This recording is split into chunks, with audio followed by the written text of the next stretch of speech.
So we can do a little bit of review, which will give folks a chance to file in. Just an apology in advance because I may have to take time to sneeze and wipe my nose because um, we did a spring cleaning, moving the different rooms around, and all of the dog's fur lifted and mixed with the oxygen in the room, and I had a pretty bad allergic reaction to it all. So, yep, one of those things we're talking about, you know, what displaces chi. So primarily, let me see, give me 1 second. I am not on the right Wi-Fi, so it could interrupt. Okay. So one way to look at the way that chi works is, Joshua Grant told me, child misses their mother, the emotion interrupts the chi, child gets tummy ache. So that's kind of the causal way that's interference. So when we talk about non-interference versus interference, that's a form of interference, the interfering of the flow of everything. So in this example, interference in the chi example came from an outside source, which was all of the dust in the room. So that is what displaced chi, caused the imbalance, and I had a pretty strong allergic reaction to everything. It's one way to look at it. Yeah. If I were to do that every day, it could lead to a long-term illness. That's kind of the accumulation principle, how that would work. Did Shayna have any kind of reaction? Mm-mm. I don't think so. Did you, Shayna? No, I don't think so. I think she was fine. Yeah, I mean, I could tell it was dusty, but yeah, it didn't bother me. I sneezed like 200 times. I've never sneezed so many times in my life. My chest hurt yesterday, and yeah. Okay, let's do a little bit of review. What we're getting into now is my practice. So, well, this whole thing is my practice, especially Qigong. If a person, oh, and I'm going to make a mention, I'm adding 2 things to the Qigong book, so I'm going to push back the date. So I'm going to add fox walking, and I'm going to add the posture of basic alignment. So the posture of basic alignment is designed to help a person establish better posture, and it's the check-in and go system. So it's check into the present moment, micro or macro adjustment, go back to your point of attention.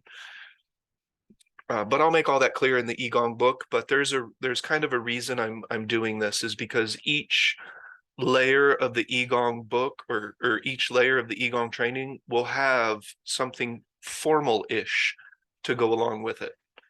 So I say formal-ish because posture is informal. You're doing that throughout the day. So fox walking is a fun kind of in between. It can be obviously very informal whenever you're putting one foot in front of the other, but you can also take a walk.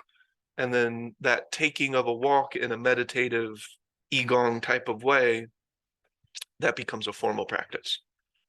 Especially if you do it at a certain time every single week, or you make sure to do your walk every single day, that is getting very close to a formal practice. So walking is one of those interesting ones that it can very easily go from formal to informal. It just depends. But with, yes. It also helps, both of those also help include, transition to a formal practice well. So I'm hoping so. Yeah, that's the idea, because by the time we get to warrior training kicks off the more dedicated energy towards formal practices, because formal practices will become more important when we get to hunting power, because of the intention and will factor. But we will also talk a little bit today about the 3 convergences of breath. I'll have to get the book that I wanted to refer to that. The 3 convergence of breath is not my saying. I'm literally taking that directly from someone else's writing. But It is something that I read a long time ago, and I have set out to converge those three things. Well, that'll make more sense once I explain it. But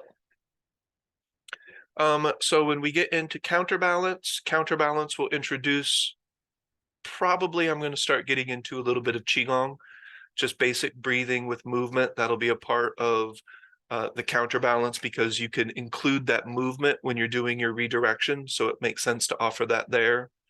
When we get into warrior training, then we'll start to get into things like standing meditation, moving meditation. I might even introduce a little bit of sitting meditation if it's starting to feel desirable, that type of thing.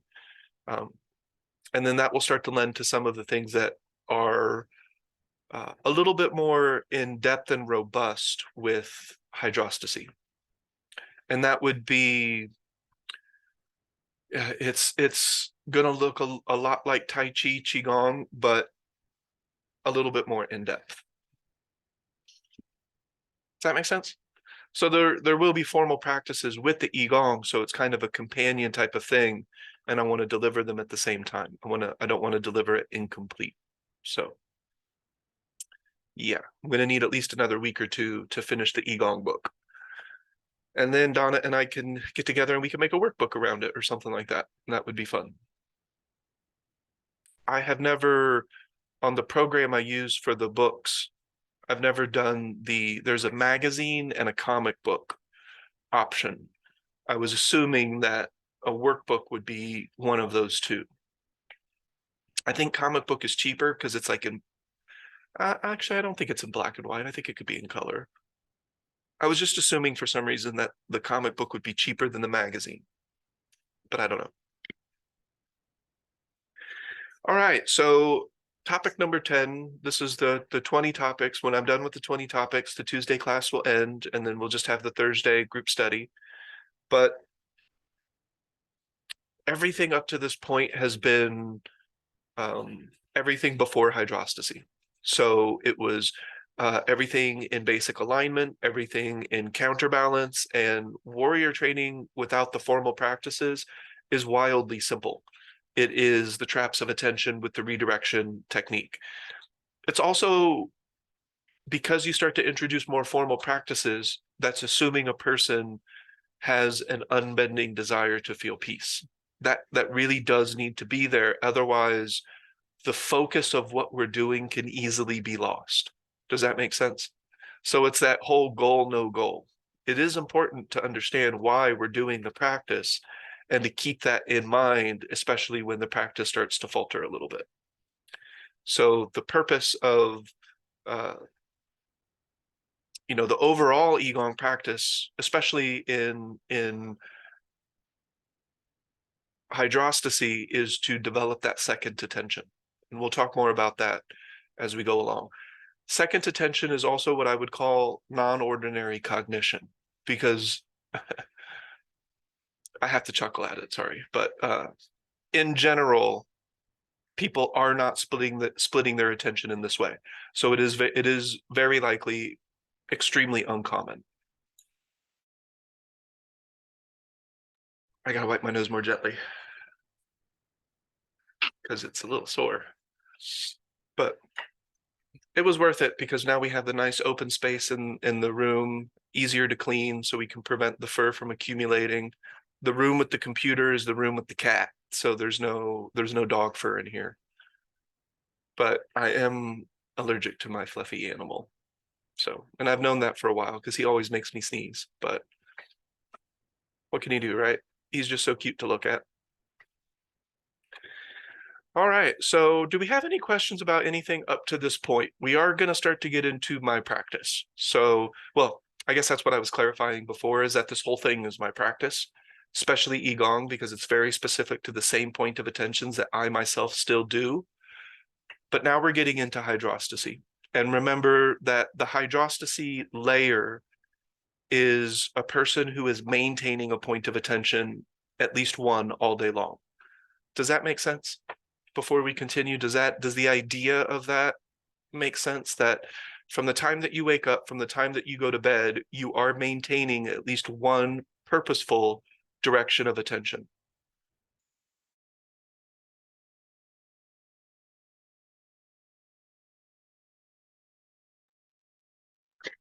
makes sense along with the unbending desire for peace. I know that when we'd say that in the beginning, I understood it from a commitment stand of a point of view. I understood it from a um, a trying point of view. I knew I wanted to have less. I wanted to worry less. I wanted to stress less. Um, and that was a strong desire, goal, whatever you want to call it. But it wasn't until warrior training, somewhere in there, that peace, no, it was somewhere where I got to the 50% point, practicing and not practicing. When I recognized that I really could be practicing more of the time. That it was not a goal that was very far off anymore. And um, the intrinsic, once you know what peace feels like, then the unbending desire for peace becomes an um, an internal thing and not a trying to achieve something out there. It becomes an you feel when you're not at peace, and peace is what you want to feel all of the time, and that it's possible. So yeah, that maintaining a point of attention, at least one, for the majority of the time, if not all of the time, becomes not a fantasy, not some esoteric goal. It becomes something I can do that all day because I want to feel this all the time. And it stops being about, I have to remove toxic people, I have to stop doing this, I have to correct this behavior. All the judgment starts to become far less because of that unbending desire. Because it's something you feel and know and have experienced often enough to trust that you can, the more you practice, the more you get it. Yeah, and that's a good segue into what we're talking about today, because the unbending desire to feel peace has a feeling. That's super duper incredibly important. It will also have a derivative. If a person follows you around all day, they'll be able to see it or not see it. So this is something that we can't really hustle ourselves. So if I'm standing at the sidewalk, somebody, is driving crazy and I flip my shit and start yelling, there is no peace. Like, I can assure you that the scale has been tipped a little bit. The emotions are moving, and we have possibly moved outside of our little hydrostasy circle that we'll talk about later, because it's a later topic, the hydrostasy bubble. But the peace that we're talking about is a mind that is not at war with itself. And also what the thinking does is it interferes. It is the interference fact, one of the primary interference factors. And I'll kind of illustrate what that means real quick, and then we can move straight into the first topic. And the topic today is, it's not exactly how I begin my practice, but it's early in my day. So early in my day, I do what I'll be talking about today, in addition with the breathing. So this is one of the first times that I've really talked about breathing technique and breath work, because we're starting to get into hydrostasy. And that's when I really start to focus on that. So I do introduce breathing techniques from the very beginning. There's nothing wrong with that. But we start to focus on breathing because, as per last week, we talked about the 4 directions of attention. Eventually, all 4 directions become active at the same time. That's one of the things that will occur the more that a person does the hydrostatic practice. So I get it. This is overshooting the mark of basic mindfulness. When someone talks about mindfulness, they're not really talking about what we're talking about. So I've kind of used that word a little bit less the more that we go into this practice. It's mindfulness based, like that's and it is still mindfulness, but it is also so much more that it's also kind of not, if that makes sense. So maintaining 4 simultaneous directions of attention all throughout the day, maybe you lose one, maybe you lose 2, but Very rarely would you lose more than that, and it would be at a certain point almost impossible to lose all four directions. But last week we talked about the four directions of attention.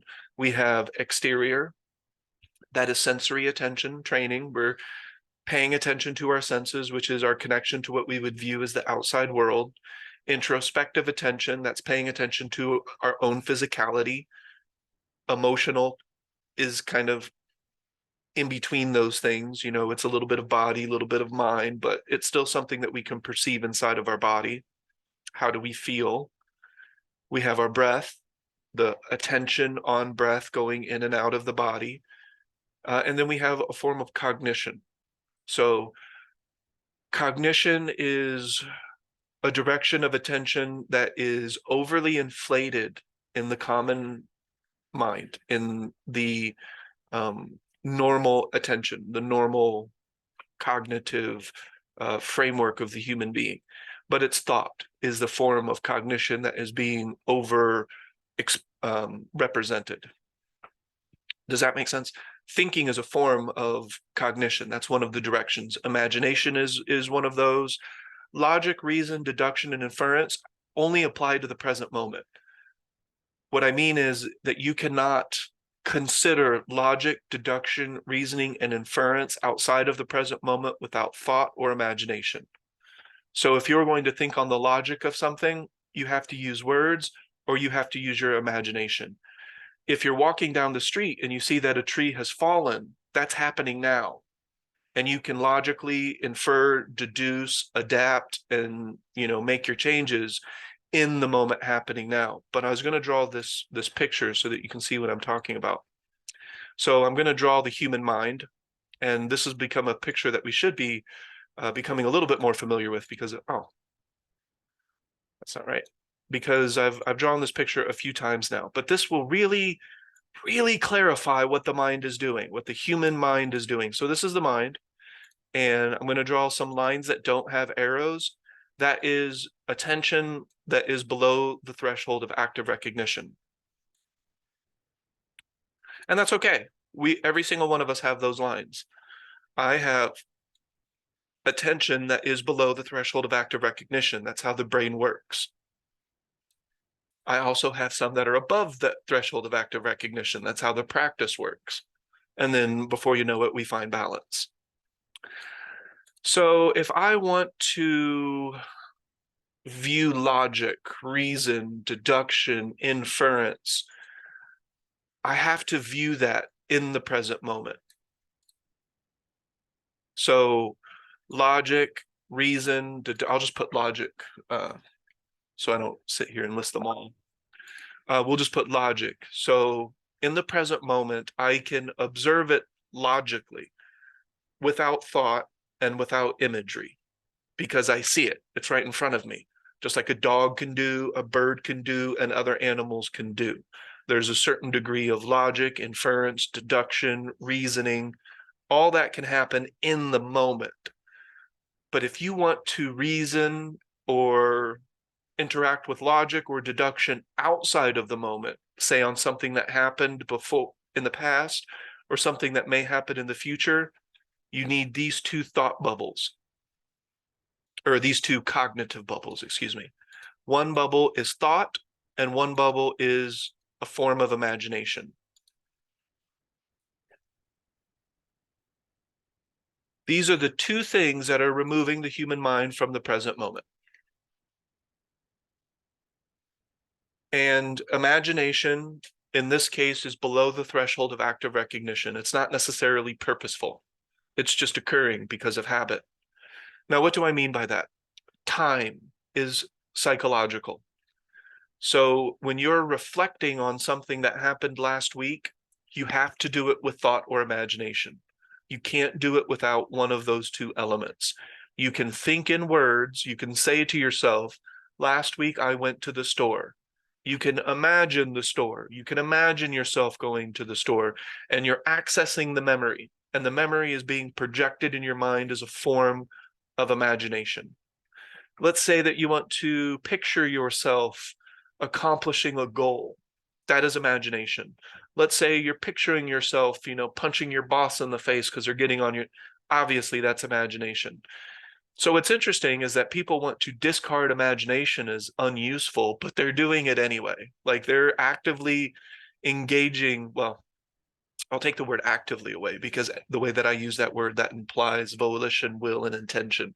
So they are unknowingly involving their imagination in so much of what they do, because those two tend to cross streams. People tend to think about the imagery of the past, or they tend to think about the imagery of a potential future that could lead to anxiety. Thinking about the past that could lead to things like regret or remorse or, these different emotions. So does that make sense? If you are not aware of the present moment, you are doing one of those two things. That's what your mind is doing. That's it. That's all we're doing. We're just walking around talking to ourselves and imagining outside of the moment. Any questions about that before we move on? That's also an opportunity for me to drink coffee, but you guys know that. But you're using this example to describe cognition as a fourth direction. Kind of. I'm also describing just the dynamic. This is such an important aspect of the human mind because every single human mind on Earth is involved in this dynamic. So no mind, no human being is beyond this dynamic. This is how the brain works. So when we start to talk about the topic today, we can explain exactly what's occurring using this picture in terms of what do we mean by engage the space. That's where my practice, well, it's not exactly where it begins because I wake up in the morning, I do my, highest vision, longest reach, deepest love. I do that first. I do some breathing techniques. I start to establish my points of attention. And then one of the very first things I tell myself in the day is to step one.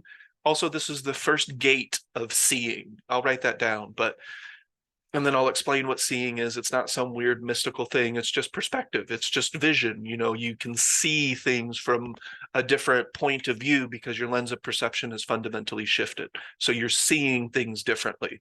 It also implies feeling things differently and interacting with things differently. But seeing is, for now, it's the best term I can come up with to describe how it feels. And when it feels that way, typically the words will involve vision or sight or seeing, and it's just the way it is.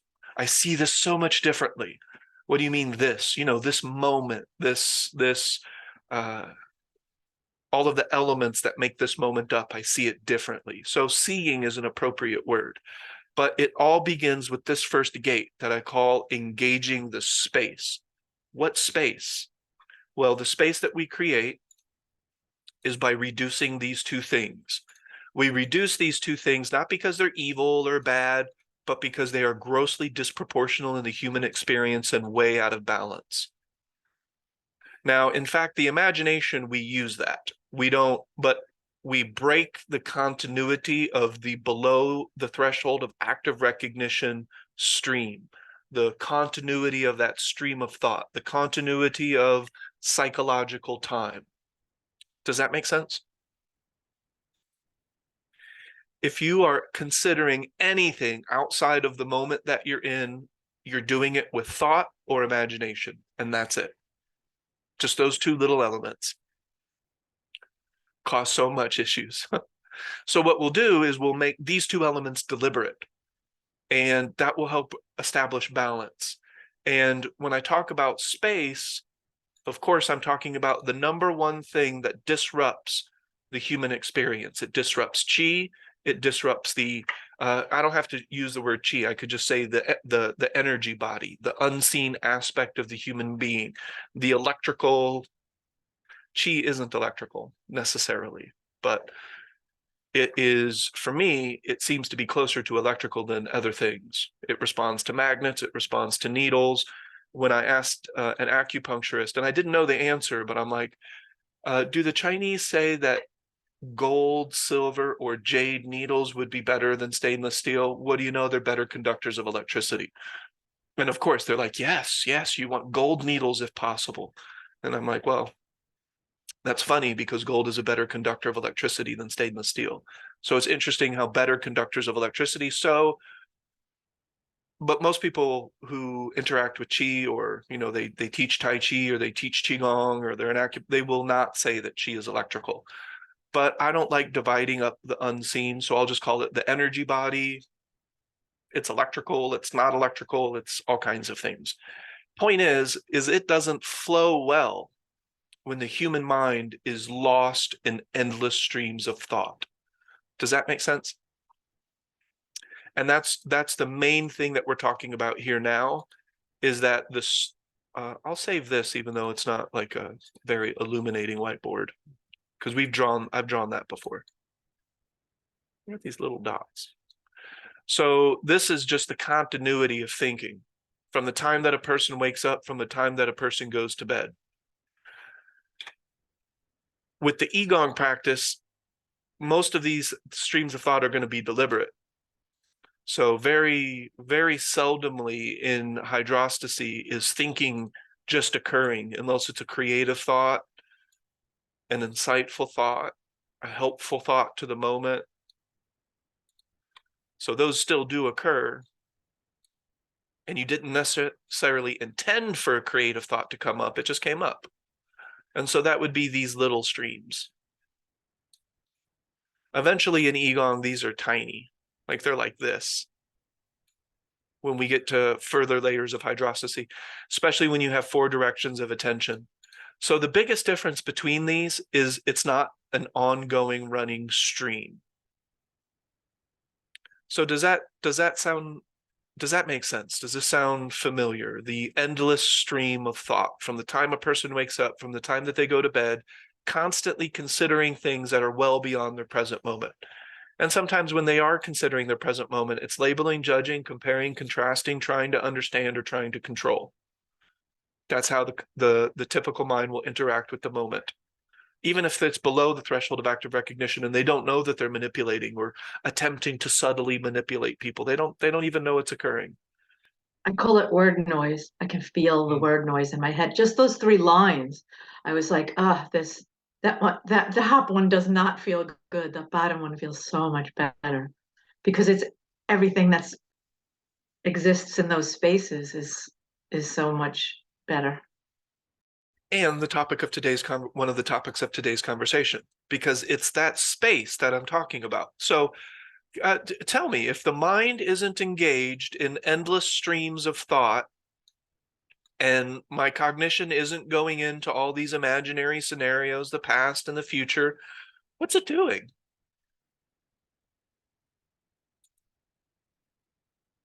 What am I doing with my mind if I'm not just sitting here thinking?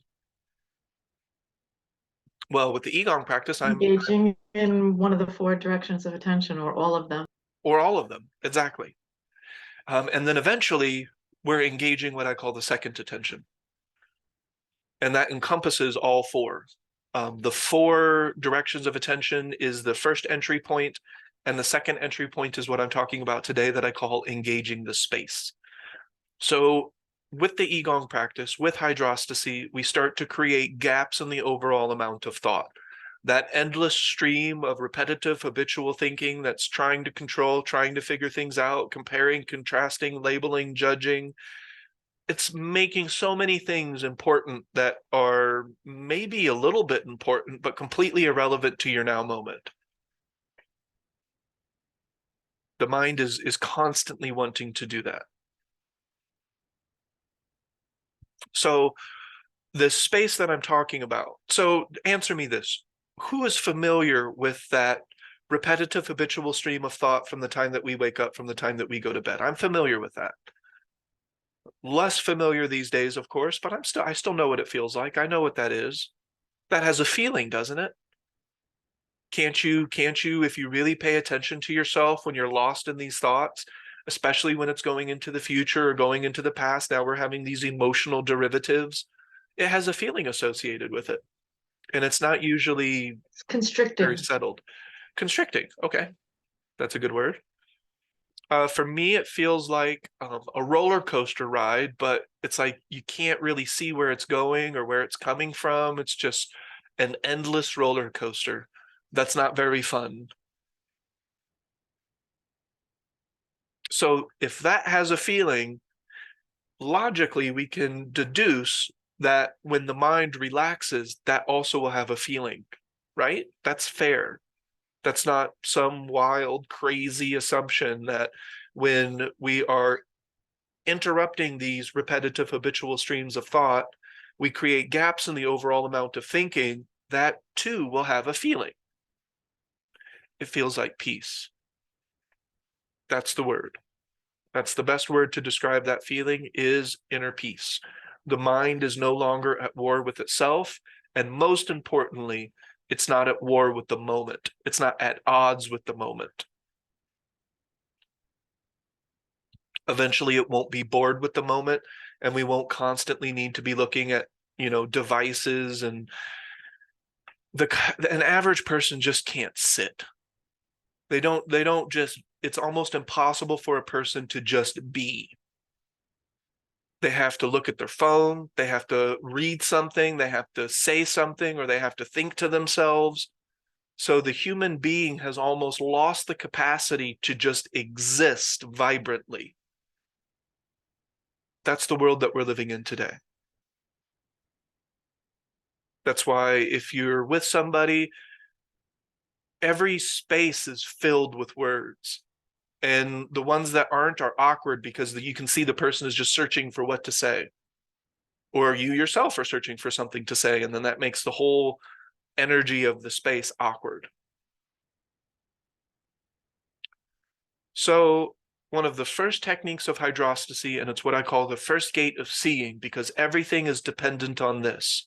If this isn't occurring, everything else in our hydrostasy is inaccessible, including the way that I talk about deliberate modulation and sensing energy. We can flirt with it before hydrostasy. We've all flirted with it. So we all have an idea of what sensing into the moment feels like. However, what I'm talking about has a slightly different feeling than that flirtation. It has more momentum behind it. It has more frequency behind it. It has more familiarity behind it. We're more familiar with that feeling. And so it gains momentum. It's that gaining of momentum that I'm talking about in hydrostasy. That begins with engaging the space. And you may notice when you do this practice and you are engaging your points of attention, 4 directions, creating space in the overall amount of thought, your physical head feels more relaxed. Just like when you're thinking or cramming for a test, trying to figure something out, going over and over and over and over the same thing, your head feels tight. It feels stressed. You can feel the constriction. Somebody could look at you and they would see the furrow in your head, and you would be rubbing your temples because you just can't relax your mind. That's one of the most common things I hear in the clinic, is that the mind for people it's just rampant. It's just running and running and running like a hamster wheel. Hey, Mike.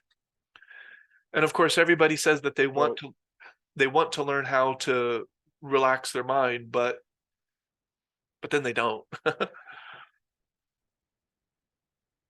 I chuckle at that, but Hey, good morning. good morning, William. I think that they don't want to relax their mind when they find out that that the process of first starting to relax the mind is not necessarily very relaxing. True. I Yeah. think it's ideal. I'd like to relax my mind, but you realize it's a work to remove some of those habitual patterns, and then you start to realize how much you actually are having to, how much is actually going on in your head. I think that becomes very alarming for people. I've done with some people. I've just shared some stuff. I said, I was just telling a friend of mine about my practice, and was saying, you just take a observation of yourself at some point. Find a way to sit back at some point during your day and just see what's going on in your head that you're not in direction of. And eventually hit me back. He's like, man, you sure your practice won't make you go crazy? I said, no, I'm like, okay. But he's like, but then I just a few little while, I just realized that my mind is doing all kinds of like I'm just kind of stream of thought, this habitual pattern. He's like, I realize I do think about the same things over and over. And but that was his reaction was, it seems like this could make you becoming more conscious of yourself could be more of a problem than not being conscious of yourself. That's why I brought that up when you said that. Yeah. And I could see that if there wasn't such a robust practice in place, if there weren't all these steps and all these things, if you were just looking at yourself, I could see why that could at least scare a person. They'd be like, oh my God, like my mind is upheavaled, like it's all discombobulated. And yeah, I could see that. I could see somebody at least initially kind of being afraid of that type of thing or concerned. Yeah. But chances are, if looking at your own mind makes you feel crazy, you were crazy. Like, I'm just kidding. So in the hydrostasy practice, we're assuming that we've done some warrior training, right? Because we shouldn't even touch the hydrostasy practice until we can maintain at least 1 point of attention. Because we're not doing it. We're not really doing it unless we're creating space, because everything in hydrostasy comes from that space. It goes through that space. So if that space doesn't exist, then hydrostasy is just a concept, and that's okay. At least we understand it and we can talk about it. And so our mind has an image of or an idea of what's possible. So it's still okay to talk about it to a certain extent. So engaging the space means putting your attention on the space in your mind, the space that you have physically created. And I say physically because you can see it to a certain extent. You can see it in the head. You can feel it. It just feels lighter. It feels more open. It feels like the mind is expanded. There's more room in there somehow. That doesn't make any sense to me, but that's how it feels. It just feels like there's more space in my mind. It feels more free. It feels more light. And I don't talk about this often because, some people, they don't really like hearing stuff like this, but I have no problems. I don't have a single problem under the sun, not one, not absolutely no, because most problems are being created psychologically. If my basement, I don't have a basement. If my apartment floods, if something crazy goes on at the clinic, if I'm walking to work and there's a downpour and lightning, those are just challenges. Challenges are not problems. Because my mind isn't at odds with the moment, I don't just automatically categorize things. Why is this happening to me? Poor me, or, me, I. Because if we're doing our warrior training, we've redirected those so much that we no longer focus on ourselves when we experience challenges. We just adapt. And so challenges are always, always, always an opportunity. I'm not going to say that it's a lesson and that the universe is trying to teach us, because that's just weird. I don't talk that way, but it's not weird for somebody to think that. That feels weird for me to think that. So it's just a personal thing. I don't look at it as the universe is testing me or anything like that. But every single challenge is an opportunity to accumulate personal power. It's an opportunity to learn. It's an opportunity to adapt. And if I feel unwell from that adaptation, that's still an area for me to learn and grow and expand. And none of that is a bad thing. So challenges just become challenges and psychological problems disappear. And that's, again, because of this space that I'm talking about in the overall volume of thought. My thoughts are not repetitive. My thoughts are not habitual. My thoughts do not make me feel unwell, and my thoughts do not focus on me or other. I don't think about other people very often. Does that make sense? Yeah, could you go back to the picture that you drew with the lines? Sure. Is it gone? No, it should still be there. Yep. And so when I say engaging the space, I'm talking about this. This Right. space has a feeling.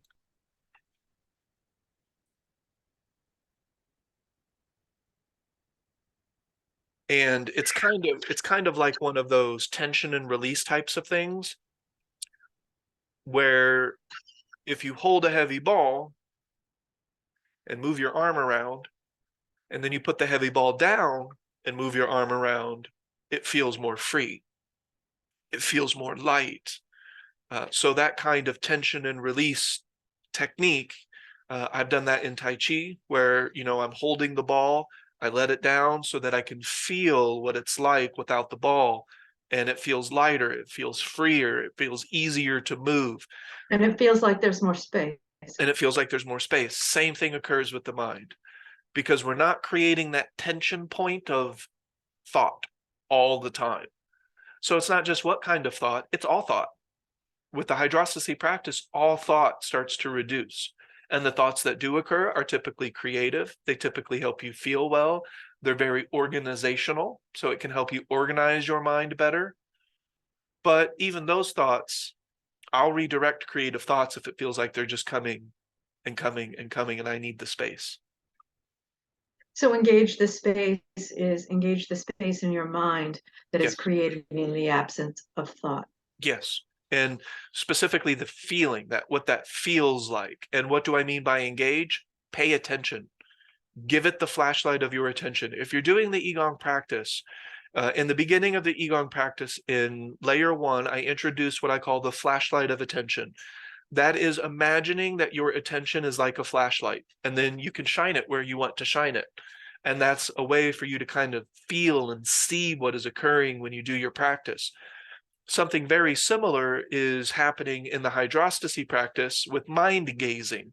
I'm putting the flashlight of attention into different areas of my mind. That's a technique, mind gazing. And I don't deliver that in basic alignment, of course, that comes a little bit later. But the mind gazing lends to engaging the space, because now my attention is on my mind, the space in between the thoughts. And that's the first gate of seeing. That is one of the first things, because also in the way that we look at certain principles, the more I pay attention to something, it grows, it expands. So we actually grow and expand the cognitive space by engaging it and paying attention to it, and it becomes a valid point of attention. Inner peace becomes a point of attention because you can feel it. Now, hypothetically, in an enlightened society, maybe 1,000 years from now, hopefully not so long, this may all be worded differently. It may all feel differently because they never created the tension, and so they don't have the need for release. So they may not even have the word for inner peace. It's just the human experience is peaceful. Does that make sense? So the reason that we talk about it the way that we talk about it is because of the life that we live, the world that we live in, and what we have created up to this point. I could see in future societies, they don't talk about this stuff, the mindfulness. They won't need a word for mindfulness because they'll be perennially aware of the present moment while doing everything else. So it's not like they need to sacrifice one for the other. It's not like they're just sitting in a garden, zenned out, accomplishing not a fucking thing. No, they have just due energy. They're doing things because they want to. They're doing things because they enjoy creating. It's a part of the human experience to create. They're probably doing so with a lot of humor and imagination and fun, and challenges are just new ways to learn and adapt and grow. The entire human experience can be that way, but it's not, because of dysfunctional interaction with our own mind. Does that make sense? And so I call it the first gate of seeing because we go through that. And I call it a gate, but in my imagination, it looks more like a tunnel. So sometimes with a gate, we get this impression that we walk through the gate and now we're in the garden. It doesn't really feel like that. It feels like I walk through this gate and now I'm going down an endless tunnel that will lead to another gate that leads to another tunnel, and I'm just constantly walking this tunnel. It eliminates the getting there and like, oh, now I don't. So one thing that I don't agree with, and a lot of practitioners of martial arts, Tai Chi, body work, acupuncture, there's this idea that we want to give something awareness so that we can forget about it. So you want to teach your body how to do something with awareness so that you can forget all about it and it just will happen on its own. I don't look at things that way. I don't give something awareness so that it can become automatic. That's not how I look at this dynamic. So that's why it's a tunnel, because I'm constantly doing the practice so I can walk this path, as opposed to just go through this gate and now I'm in the land of enlightenment. I call bullshit. Yes, William.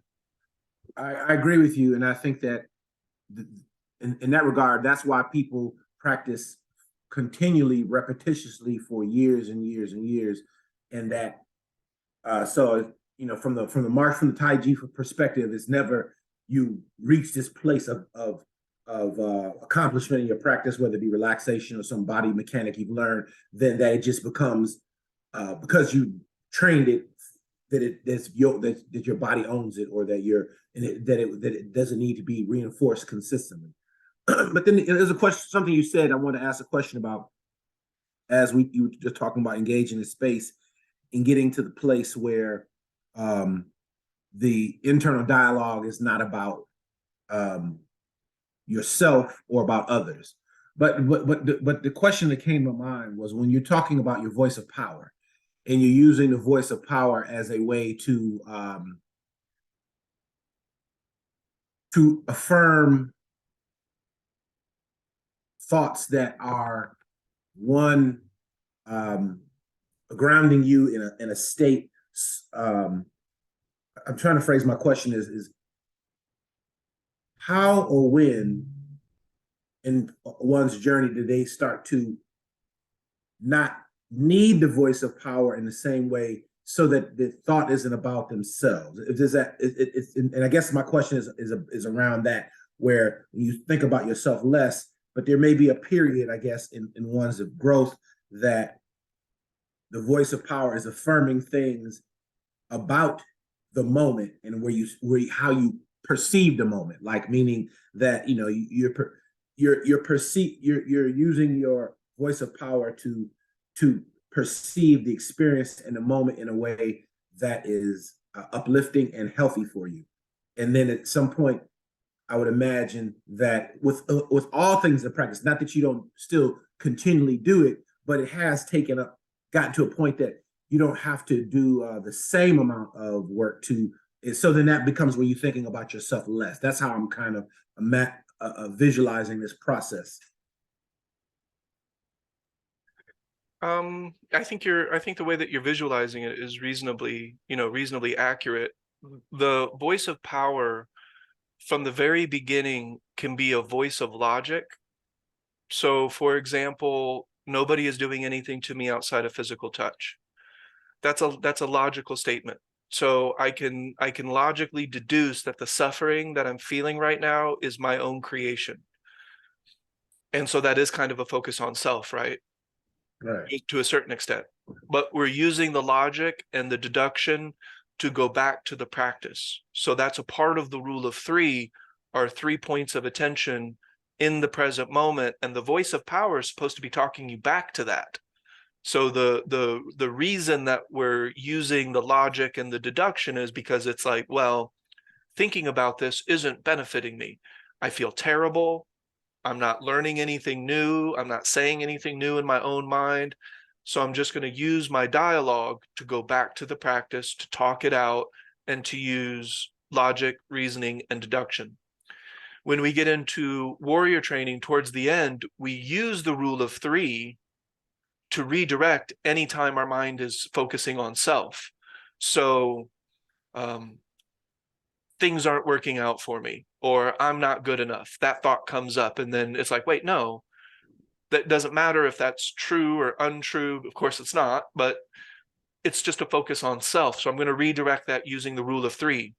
And in that rule of three, I'll use logic to that point. So I don't need to sit here and think about myself all the time. I don't need to think about other people all the time. Anything in my mind, I already know. I'm not, coming up with new ideas right now. So again, because we were already focused on ourselves, we redirect it using the focus on ourselves, in a manner of speaking. Does that make sense? It's kind of using that force to redirect that force. And you're right. In hydrostasy, because I'm not thinking about myself all the time, if I do need a rule of three, it's usually around something much different. Does that answer the question? It does, and because that's you answered both parts, but the main one is that there is that uh, voice of power that is still associated with yourself, Yes, but it's redirecting you back to the practice, and that's what I was getting at exactly. because that's the part that I'm like, you reach a certain level in your experience, and you realize that you're decreasing certain patterns, but Mhm. you realize your voice of power is still responding to inner experiences that you have or thoughts that have been habitual, and you use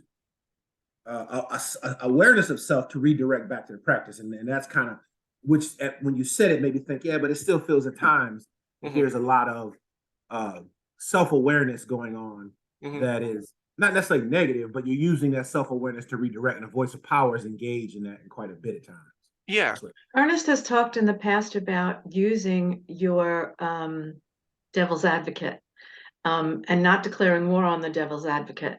The devil's advocate can be your voice of power, or you can use it as your voice of power to redirect. So if you're looking at something, does it take a concept of self to appreciate something? Do you appreciate that how that person is making you feel, or do you appreciate like self and other, self and other, self and other, or can you appreciate without words even? Can you appreciate the quality of things or not things? And so sometimes the devil's advocate can be that voice that's saying, yes, you have appreciation here, but I think you're thinking about how it makes you feel. And you know it's a conversation. It's a conversation with your voice of power, and sometimes that voice of power can be the devil's advocate because it's kind of like checking your practice and how much space there is in it. Are you just are you creating better thinking to replace the old thinking because it sounds warm and fuzzy, or are you really practicing? And the devil's advocate can help with that. Absolutely. And that's kind of the creative writing I do. I'm taking the different voices and I'm creating personalities out of them. The devil's advocate also is, and this is kind of a tangent just a little bit, but the devil's advocate is great to avoid self-hustle. Whether you're like, oh, I'm doing this practice, I got this, I'm that. And then the devil's advocate says, well, that may be true, but you're still thinking about yourself. And when you're thinking about yourself, you're not really doing this practice because the biggest habit of thought is to think about yourself. That's what everybody's doing. So That's exactly what hit me. That you just said exactly what I was really trying to say. That mhm, at points, the so I from my earlier practices, I've used the idea of the observer, yeah, and so sometimes I can observe myself, and I'm saying, okay, yeah, it's still a bit of fixation on even the way your voice of power is interacting. You just have, it's just a consciousness of awareness, and like you say, devil's advocate, where you observe everything that's happening, mhm, and there's another voice that's not necessarily the voice of power. It's just the observer. It's like it's the watcher of the game, and it's like, yeah, okay, you're increasing your language skills over here, mhm, and though they're increasing, but there's still a lot of reaction to you're using that in a way to respond to your habitual thinking, which is positive, it's good. But then the observer sits back and says, well, still, even though it's in the right direction, it's mhm, still a bit of that going on. And it's just so when you said that, it triggered that thought of mine that I've yeah, had at times while I'm yeah, watching the interaction of parts of myself and realizing, yeah, that's still a reflection of a certain, reaction to a habitual pattern. And eventually I can see how that will become a different experience. But it's just interesting kind of as to watch how that has its yeah, how it plays out. Well, it's a process of um, watching your thoughts, which means it's become above the threshold of recognition. So at least you're noticing, you're becoming aware of what you're doing, and the less you judge that or score keep or have a positive or a negative opinion of it, then it's all good. Right. And the And practice, just one more thing, Mhm. like you said, Donna, the one thing is that, and I think it's one of the things that makes this practice different than other things I have studied. Um, it aligns with all of them for the most part.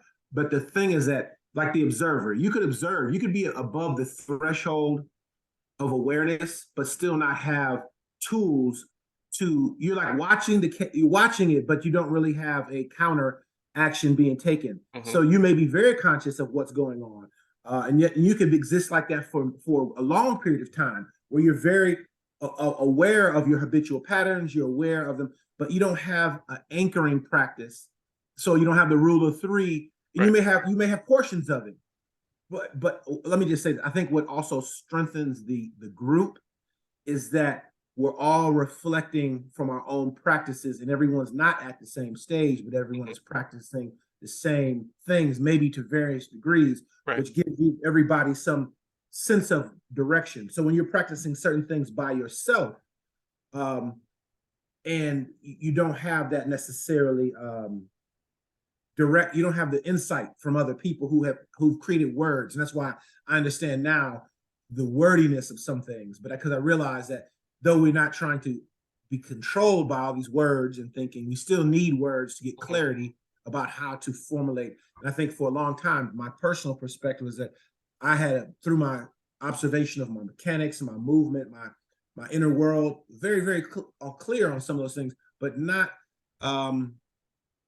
having a smaller practice that takes off bite-sized chews throughout the day, that has made a shift. But then it's also um and also the communication with the group. Those things have helped by listening and hearing the terminology and the way you breaking things down. So let me Yeah. put that out. Yeah, that all makes sense. One of the things that when I use the word power, that fundamentally implies that deliberate attention is involved in whatever. So if it's the voice of power, that implies that our voice is deliberate and that there is deliberate attention involved. When we get into dreams of power, that means lucid dreaming. It means that your active awareness is involved. So we give something power in that regard. So that's how I use the word power. And I don't know if that's super important because, some people use the word power to imply, power over something. I'm using it to imply power given. We're giving something, and that creates this voice of power. Now, one important principle of this practice that I make sure, devil's advocate is one of the main ones that has made sure that this remains an element of the practice, is balance, not necessarily going from one extreme to another. So when I talk about not thinking about yourself, that doesn't mean that you don't value yourself. It doesn't mean that you don't take care of yourself. It doesn't mean that you don't want to feel good. That's innate. We desire what is pleasurable. Even if what is right now isn't pleasurable, but it's getting us to that, then the desire, the intention, and the will triangle is still intact. These squats don't feel good. I don't really want to do them, but it will trace back to the desire of being able to move with less pain, or with more ease and more grace.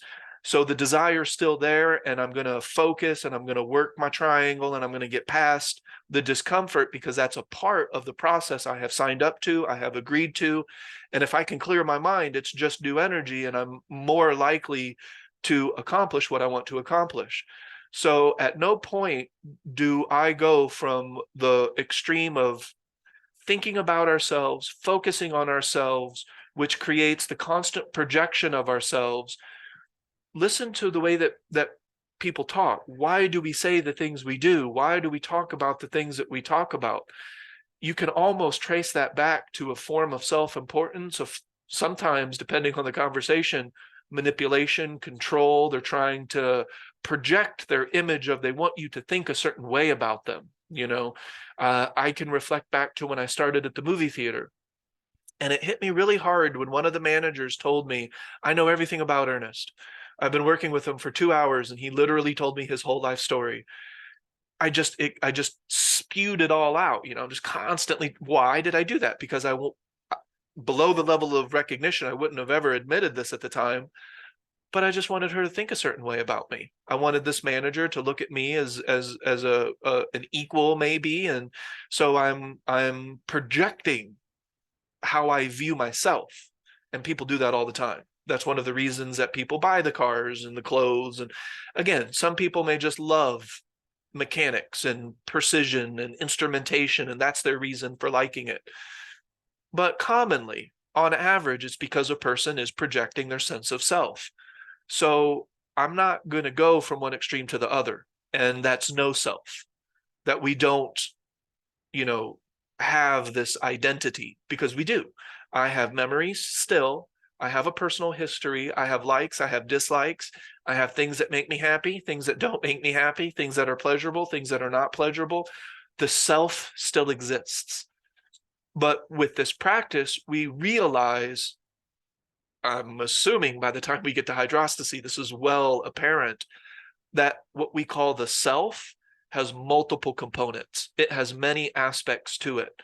But when we're just thinking all the time, and so when I talk about, redirecting the rule of three, and especially in warrior training, we don't want to think about ourselves all the time. That's the main thing. That's what causes the projection. That's what causes the lens of perception to become this mirroring image where it's how we view ourselves. Remember, I said that in high school, I was somewhat tough from getting my ass kicked all the time. You get punched so many times that eventually it's like, that's all you got. Like, I'm getting kind of used to this. So I had that image of myself from 1997. I got a massage and I felt like I got rolled down a hill. I felt like I got beat up. And I'm like, wait a second. This image of myself of, having thicker skin, calloused, body, that's no longer the case. Like, I have a different self-image from the actuality of Ernest's soft, squishy body. I'm squishy now. It is what it is. But I was realizing that there was an image I had in my mind of myself because of, the past, my memory, and it was sometimes being supported by thought in the past. So the idea here is that we're looking to get away from the infatuation with the aspect of ourselves and thinking about ourselves all the time. And this practice helps to do that. But at no point do I say that I have cessated the ego. I have no ego. No bullshit. There's still, depending on how you define the ego. I define the ego as the totality, all these aspects to ourselves. So your likes, your dislikes, your memories, your hopes, your aspirations, your physical body, those are all aspects of the ego. But when we think about ourselves, that's an aspect of the ego that gets so inflated that leads to the narcissism, that leads to the selfishness, that leads to self-centeredness. So we have words for this when it gets so far out of balance. But then we have some groups that are like, we need to have no desire. We need to have no comfort. We need to be able to sleep on a slab of rock. I don't think that's the case. I think we've gone from one extreme to another extreme. Have a pillow. It's okay. Like, you're going to be all right. You can still adapt and have a pillow. You don't have to sleep on a hard rock. Can you sleep on a hard rock and sleep on a soft bed and still feel free? That's freedom. You don't have to choose one or the other necessarily. Does that make sense? So ultimately, what this practice is looking to do, when I talk about the focus on self, is thinking about ourselves all the time. That's the stream of thought that goes uninterrupted for so long. And goals, it's all leading back to self. Everything, the things that we want to do, our job, our relationships, all of that is going to lead back to self, and rightfully so to a certain extent. Why do we need to think about that all the time? We already know what we want. You want a job promotion, you know that. Well, what is thinking about it all the time going to accomplish, other than getting in our own way, interrupting the smooth ebb and flow, interrupting just new energy, and then we start to create problems and dysfunction, and all of that starts to occur. So I think that's one of the beautiful parts of this practice, is that the balance principle remains pristine. And even in deliberate attention. So somebody could say to me, this is my devil's advocate. Nobody's ever said this to me. Ernest, is staying above the threshold of recognition all the time and in balance? No, because the mind is always also acting below the threshold of active recognition. Our reflexes, our ability to be aware of our environment, but below our attention level. Our attention isn't shining on everything all at once. So it's still occurring. My mind is still taking in information, and it's always doing so when I'm practicing above and below. That's balance. What we're looking at in the human experience is double below, double weighted in a manner of speaking. The mind is doubly below. It's always acting below the threshold of recognition because that's how it's hardwired. That's the way the human brain operates. That's the way all brains operate, in fact. But we're also habitual, repetitive, the tendencies, we're not paying attention to our environment, so we're double below, and that's not balance. So one of the primary principles of the bridge and Qigong, the way that I've created it, is that we're not going from one extreme to another. We're not going from one type of thinking to a new type of thinking, from one type of belief to a new type of belief, from an over focus to absolutely no focus whatsoever. You see, even in the picture that I draw, I allow for thought. I'm not going from thinking all the time to absolutely no thought whatsoever, because, and I've actually heard people say this, that all thought is wrong, that we need to stop thinking. And I'm like, no, that's a beautiful aspect of the evolution of the human mind. It is grossly disproportional, out of balance, and causing all of human suffering, but that's not its fault. That's not the thinking ability's fault. It's our fault. It's our habitual, repetitive, below the threshold of active recognition's fault that all of this is occurring, and all of this, we're out of balance. It's just a balance thing. So in warrior training, we go beyond repetitive, habitual, and not making me feel well. And that's kind of what we talked about last week, or 2 weeks. Yeah, last week was the traps of attention. And that's all the other forms of cognition that just lead right back to thinking about your damn self all the time. That's what we want to interrupt with this practice, is thinking about ourselves all the time. That doesn't mean that we don't deserve to feel good, or something that I call the second attention can be there even when we don't feel good. While I was having my allergic reaction, I was aware of the second attention, and there's value there. So even though I'm physically miserable, there's value in my life, as opposed to being physically miserable, psychologically miserable, and I'm cut off from that value. I'm not paying attention to it. I'm not connected to it. So I can feel physically unwell. I can be emotionally unwell, and I can still maintain deliberate attention on the second attention, which ushers in quality and helps me maintain balance. So at no point in this practice do we just cling to an opposite and look at that opposite as better, such as some religions do that, some belief systems do that. We've heard that in Tai Chi, where they're complete relaxation. And I'm like, wait, what? How do I have complete relaxation and still stand? And then I realized that what we want is the least amount of muscular tension. Same thing. We want the least amount of cognitive attention to perform our life experience, just like in movement. And when I talk about the 3 convergences of breath, the ultimate form of breathing work is breathing with the least amount of muscular tension to perform the breath. You're not unconsciously or below the threshold of recognition engaging the accessory muscles to the nth degree because of the smoothness of the breath that helps the body relax. If posture's in place, energy flows more smoothly, we feel better, and everything starts to come back into its proper balance. Balance that's still moving, balance that's still changing, but it's not existing in an extreme, so it causes so much suffering. Does that make sense in the way that we look at the self? So still value the self. I still care about myself, and I still care about other people. I care about you, and I care about Shayna, and I care about my dog, but I'm not going to think about them all the time, because that's a habit. And that habit takes me away from the present moment. And if I do want to think about them, I'll give them airtime. I'll say that I am thinking about them, I am imagining them in my mind, and then I'm going to go back to my practice, or I'm going to do that simultaneously with my practice. So if I want to consider somebody, in order to consider somebody, you have to either think about them or imagine them if they're not in your present moment. If you want to consider your third grade teacher, you're either going to think about them or you're going to try to use a form of imagery to bring them to mind. You're going to do one of those two things because it's one of those two things that are removing us from the present moment. I can still do one of those two things as long as I'm simultaneously connected to the present moment. That's balance. Does that make sense?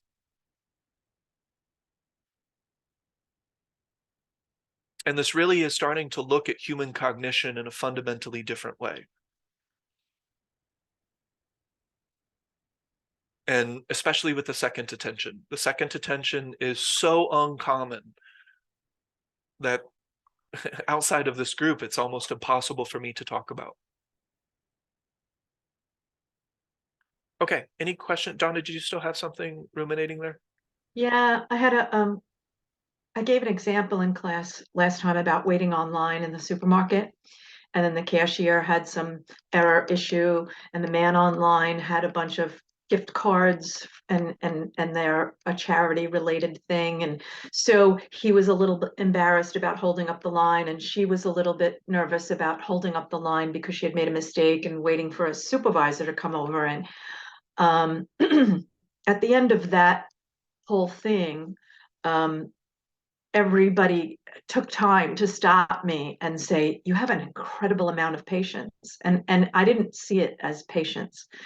But I did recognize something William was talking about. Earlier in my practice, I've always been the person to stay on the line and wait, to show how patient I am, to display to this person an altruistic intention, to show this person that I'm not judging them and I'm perfectly fine, and to show this person that I feel that way, but it's still thinking about self and them. So although earlier in the practice, I might have appeared to be just as patient waiting online, but I was engaged in the concept of self being altruistic and other being needy or whatever I thought they needed from me. There was a lot of self and other going on in that. It might not have been, oh my God, I can't believe how long this line is taking, which maybe even earlier in the practice, I might have been there. But altruism can be something to hide behind. It can just be a substitution of one type of thinking for another type of thinking. It just looks really good. And I've been guilty of that myself. I've observed that in myself. I hate to say guilty of it because I don't feel ashamed of it. It's just where I was in my practice. I was practicing to some degree. I was watching my behavior. I was choosing the one behavior over another, a more desirable behavior to an undesirable behavior, in my opinion. But it was still very wrapped up in self and other. This time, I noticed what was going, I couldn't help but notice what was going on. I didn't feel any responsibility to extend understanding to these people to fix their discomfort. I didn't want to fix their discomfort. I just am going to be standing or sitting or what. I had no time constraint. I had nowhere to be except in my practice. So there were plenty of things in my awareness to put my attention on. And so I just practiced. And in that space, I felt very content, and I felt the appreciation of the quality of lots of things going on. And I guess that can be felt by others. It certainly could be felt by me, and it's what I choose. And there was an enormous amount of peace in that. And I also felt kindness and compassion for everyone, but not because of the flaws in them that I would have previously perceived. And so I was just practicing. I looked in different directions. I was practicing my posture. I was practicing. There was a lot of duality going on, and it was just my practice. And I was very peaceful in it and compassionate in it, not because I wanted them to have an impression of me, or not because I wanted to exert something that could change the atmosphere. I wasn't trying to control anything, and I wasn't trying to judge anything. I couldn't help but notice certain things, but it really wasn't the majority of my practice. The majority of my practice was for me to exercise. And so, but the result could be felt by the other people. So I just wanted to say that because William was asking about the voice of power, and we were talking about the devil's advocate. I was just noticing that I was paying attention in the past, somewhere in warrior training, to degrees, but there was still a lot of self and other involved there. And as a result of continuing to practice and wanting to feel that space between the thoughts, there are far less thoughts now, and therefore the same little daily situation was different because of it. So there was a lot less self and other involved in that. And it was just a result of practicing. I wasn't exerting it. I wasn't forcing it. It was just what happened between warrior training and where I am now. It's still a process. It's 2 degrees. Being aware of self and others is to a degree. So being the watcher and the observer is above the threshold of recognition. So it's all good. Mm-hmm. So so very soon we'll have the Igong book. I'm adding a couple things. So I am pushing the date back a little bit, but it's procedural. So you have an object of power, you have a note card with your quote, you have your mantra written down, you have reminders throughout the day. You can even assign a human being. You can say, hey, I want you to test me. At the movie theater, I would have people push me, because if people could push me, I was also practicing Tai Chi. So I'm like, if you can randomly push me, then I wasn't paying attention, right? So one, I don't want you to be able to sneak up on me. So everybody was trying to sneak up on me in the theater. And two, people were trying to push me. Third, I said I was watching my language, because I noticed the unconscious nature or the habitual nature of language. I was using words habitually. And when I would talk, I would say things that was just like filler in my sentence. And I'm like, why did I say that? And so I told somebody to remind me by slapping me if I say this word. I think it was legit. Everybody was going around, that's legit, that's legit. And then I noticed myself saying it. And I'm like, why am I saying this? Like this is silly. Or to be honest, why would I need to begin a sentence that way? Like I never begin a sentence to be dishonest. So it doesn't make any sense. It's just habitual language. And so I had someone, and then that was too great. legit to quit. Too legit, but I said it, and then someone slapped the shit out of me. His name was Seth, and he had the highest IQ of anybody I've ever met. And he's like, you told me to do it. He even recited the date and the time that I told him to do it. He slapped the crap out of me for saying legit.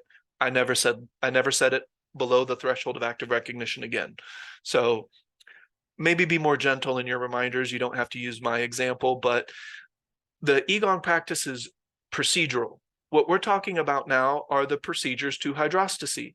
Step 1, engage your 4 directions. That's the step 1. We don't move on from that step until that step 1 is in place, because there's not going to be as much space to engage until our 4 directions of attention are engaged. Does that make sense? So by engaging the 4 directions of attention, I create space in the overall amount of thought. I pay attention to that. That's the procedure as I start to go throughout my day. And then I'll start to, deliver more of that in the next 9 topics, or more aspects to the procedure of hydrostasy. So, but that's the beginning. So I do this every single day. I say this to myself as a point of attention, as an act of awareness. Engage the space. I usually do it when I'm on my walk to work. I'm engaging the space, because that's step 1. Choosing how I want to feel, sensing into the isness of the moment, and especially adaptation to the moment without going out of balance, requires the space.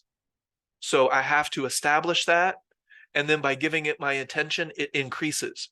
And then before you know it, internal self-talk can be shut off like a light switch. I don't like talking about it that way. I don't tell people to shut off because we have a long process to get up to that point. So it's doing something else. I'm still doing something else. I'm not just not doing something, but I can just look at my mind and thought off until I choose to turn it back on. So it's procedural. In hydrostasy, engage the 4 directions of attention within your 4 modes. So that's every time you're standing, sitting, laying down, or walking, moving. I have these 4 directions of attention established.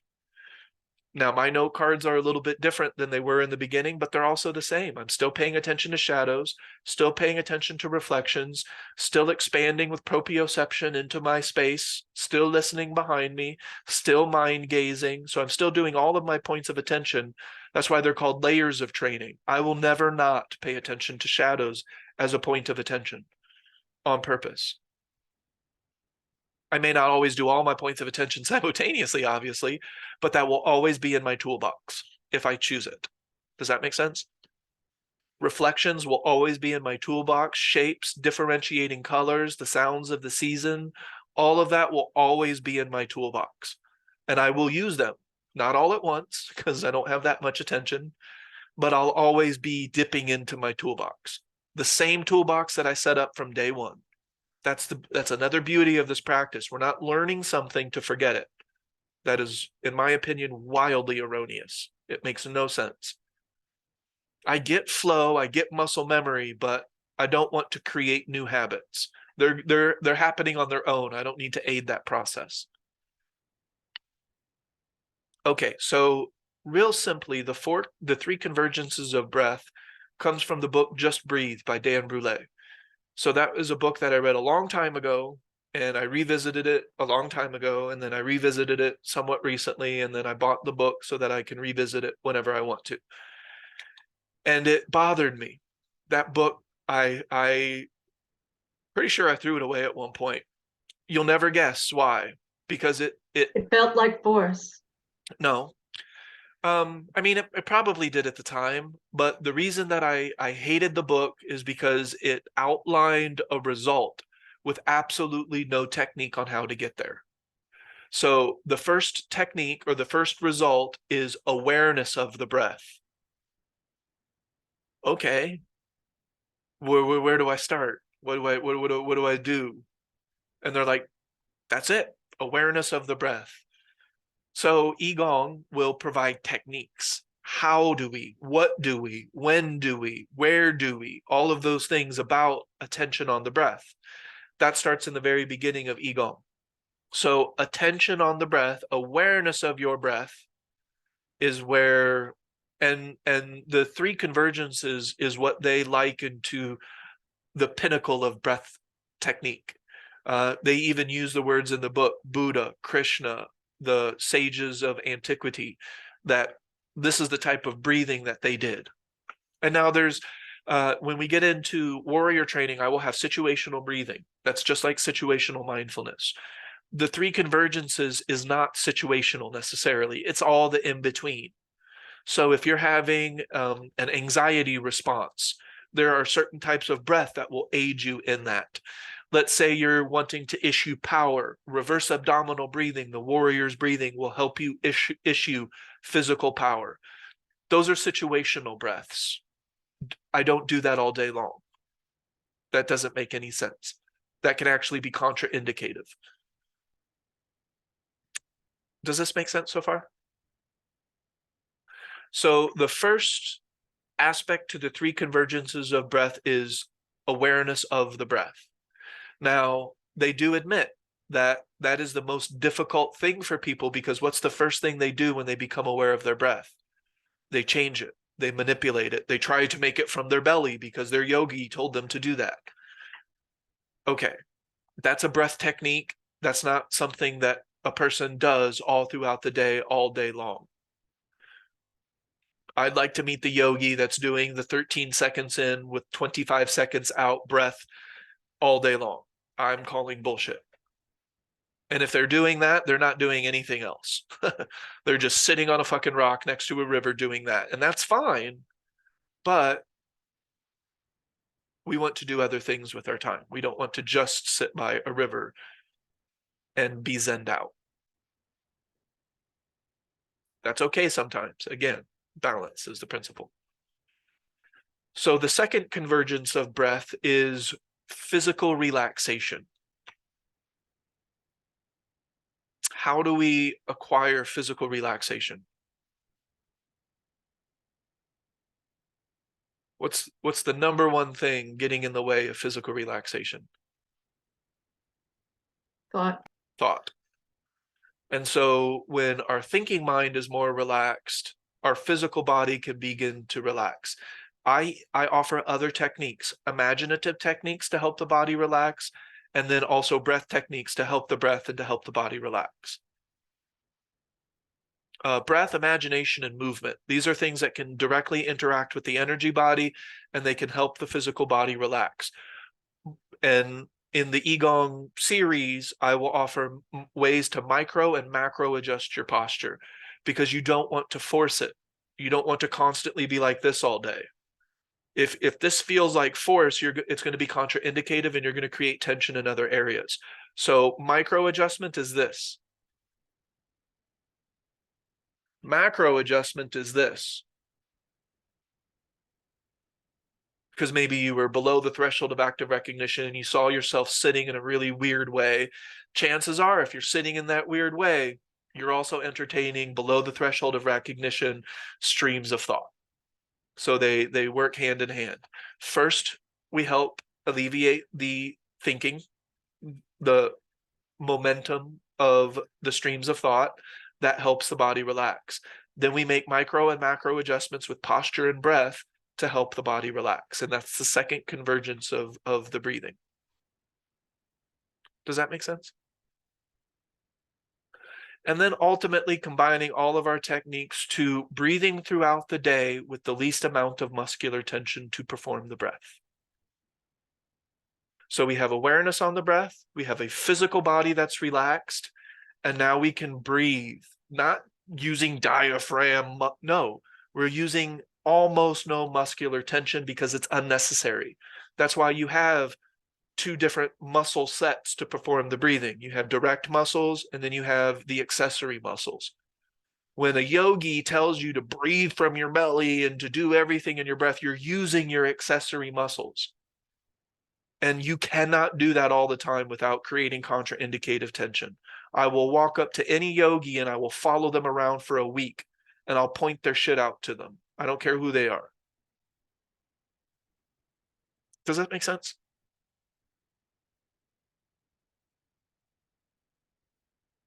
So the three convergences of breath comes up in hydrostasy, and I'll start to deliver this before hydrostasy, of course. So we start to work with posture, and that's why I'm adding it to the basic alignment. That seems like basic alignment, doesn't it? Like our posture, that's one of the most basic ways to start to achieve alignment. I was surprised you were just adding it. Yeah, no, I didn't have it there before. Just like I didn't have fox walking for some reason. That's why I've kind of waited to deliver the book, because I don't want to keep changing it. I want to make sure that it's a complete practice, that we can build upon and lead to hydrostasy. So today's topic, what is today's topic? Oh yeah. Well, originally you were Engaging the saying space. expand your bubble of perception, which I tried to do yesterday, and it was really informative. Oh yeah. But you ended up talking about engaging the space, because you got to do that first. You got to do that first. Yeah, you engage the space first, create the space, and then you can expand your bubble of perception even more, because some of the techniques that are after engaging the space are forms of non-interference.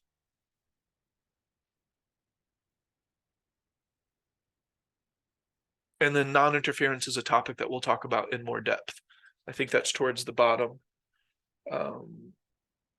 Non-interference is topic like 12 or 13. Next week, we start to get into the fourth and fifth core, deliberate modulation and sensing energy. Those are two different. What are we doing expanding the bubble of perception? Expanding the bubble of perception isn't necessarily a topic by itself in the 20 essential topics, but it will be in the Qigong instructions.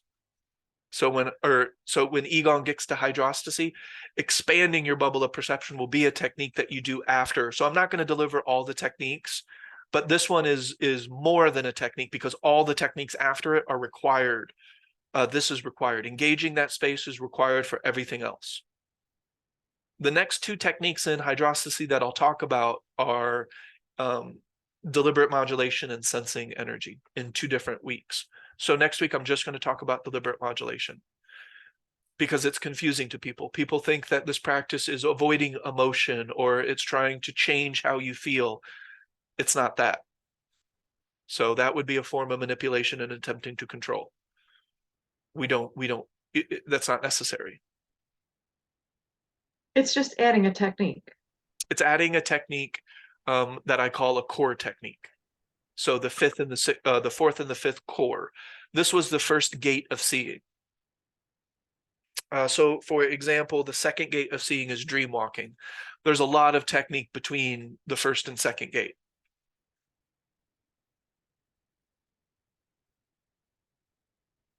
Dream walking is that feeling of walking aware in a dream. Sounds like there's a few more Tuesdays. Oh yeah, there's 9. Yeah, because we had 20 topics total. So we had deliberate modulation, sensing the energy, sensing the essence, which is a technique of hydrostasy, the 5 destroyers, non-interference, the hydrostatic effect, which is the 6th core of the training, the enemies of knowledge. We did engaging the space today, dream walking, shifting the lens of perception, hunting power, and the final, which is the 5th gate, which is the second attention, or ignition, luminosity. All of that is a part of the second attention. Is it the 5 destroyers of attention? They're not destroyers of attention. They're destroyers of the fabric of the human experience. So are you familiar with, have you read my book, Michael? This is my... Wait, which one? The Voice of Power. I recommend it. I don't think so. I have the Cipher Divine and I think one more. Yeah, I highly recommend picking up The Voice of Power, but we have this thing that I call the nemesis. I have a couple of those cool pamphlets. The Voice of Power is cooler. It's cooler. So if you have a pencil, write this down. The nemesis is a mind that is operating, functioning, living out life below the threshold of active recognition. Does that make sense, Michael? That's the nemesis. Yes. That means that you're not holding on to your kite string and the kite is just kind of going about, a leaf at the mercy of the wind. Does that analogy make sense?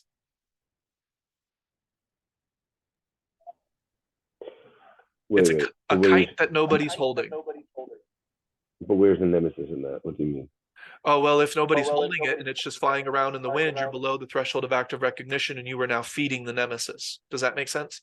Oh, right. So not feeding it is holding the string. Yeah. Exactly. Yeah. You're guiding the kite. And the destroyers are what takes hold of your kite when you're not holding it.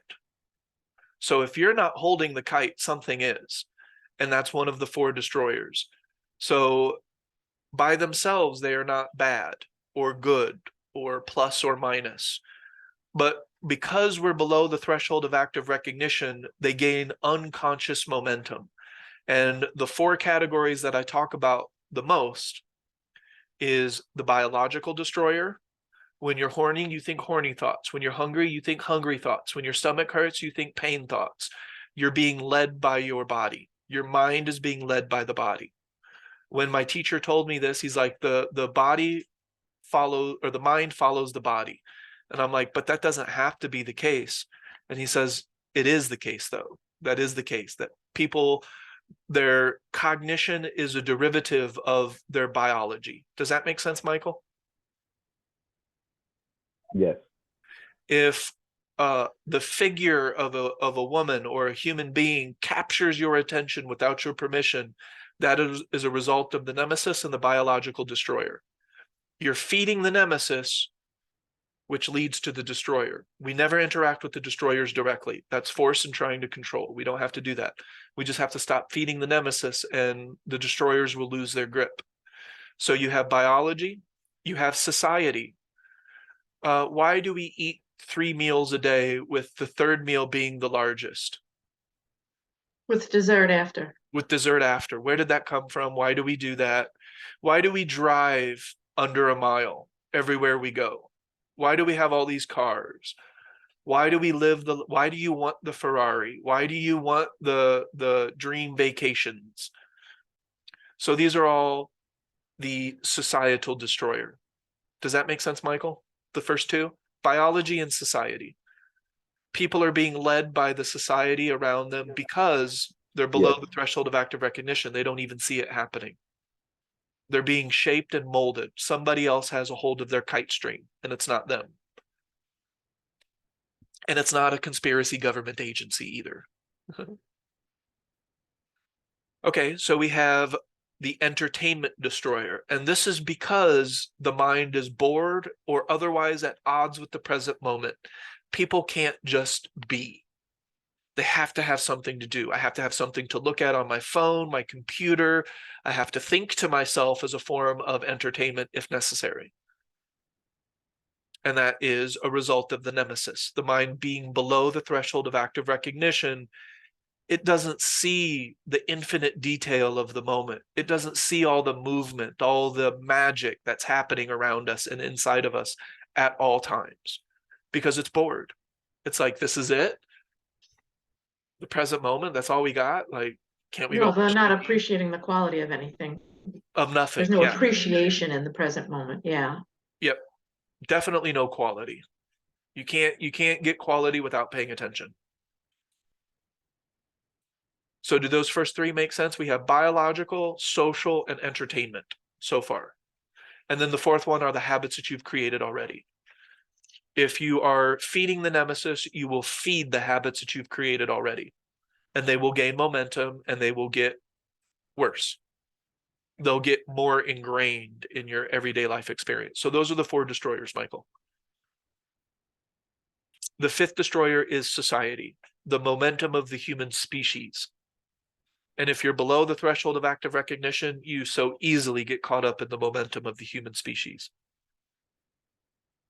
which in the United States is steeped in capitalism. There's nothing wrong with education until it gets steeped in runaway capitalism. There's nothing wrong with Western medicine until it gets steeped in runaway capitalism. And then everything becomes about money. There's nothing wrong with wellness or the wellness industry until it becomes steeped in capitalism.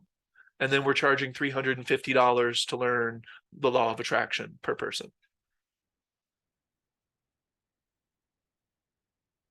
Or $4,000 for Eckhart Tolle's presence course. Like, I'll just read your fucking book. Like, I'm not paying $4,000 to talk to the Dalai Lama. I don't care who it is. Does that make sense, Mike? So that's a little bit of a review. There's a whole video on that because we did the 4 destroyers, topic 9. Wait, was that last week? Oh no, that's the 4 directions. Where's the 4 destroyers? Oh, we haven't talked about that yet. That's topic 12. Sorry. Well, so we'll talk about that in more. We did talk about it on the 7th when we talked about traps of attention. Yeah. And it's really in the voice of power, the nemesis, the destroyers. I anthropomorphize them into people and beings just to help the story be more interesting. And that's also what I do with my mind. I divide my voices up into personalities and I interact with them. Yes, William.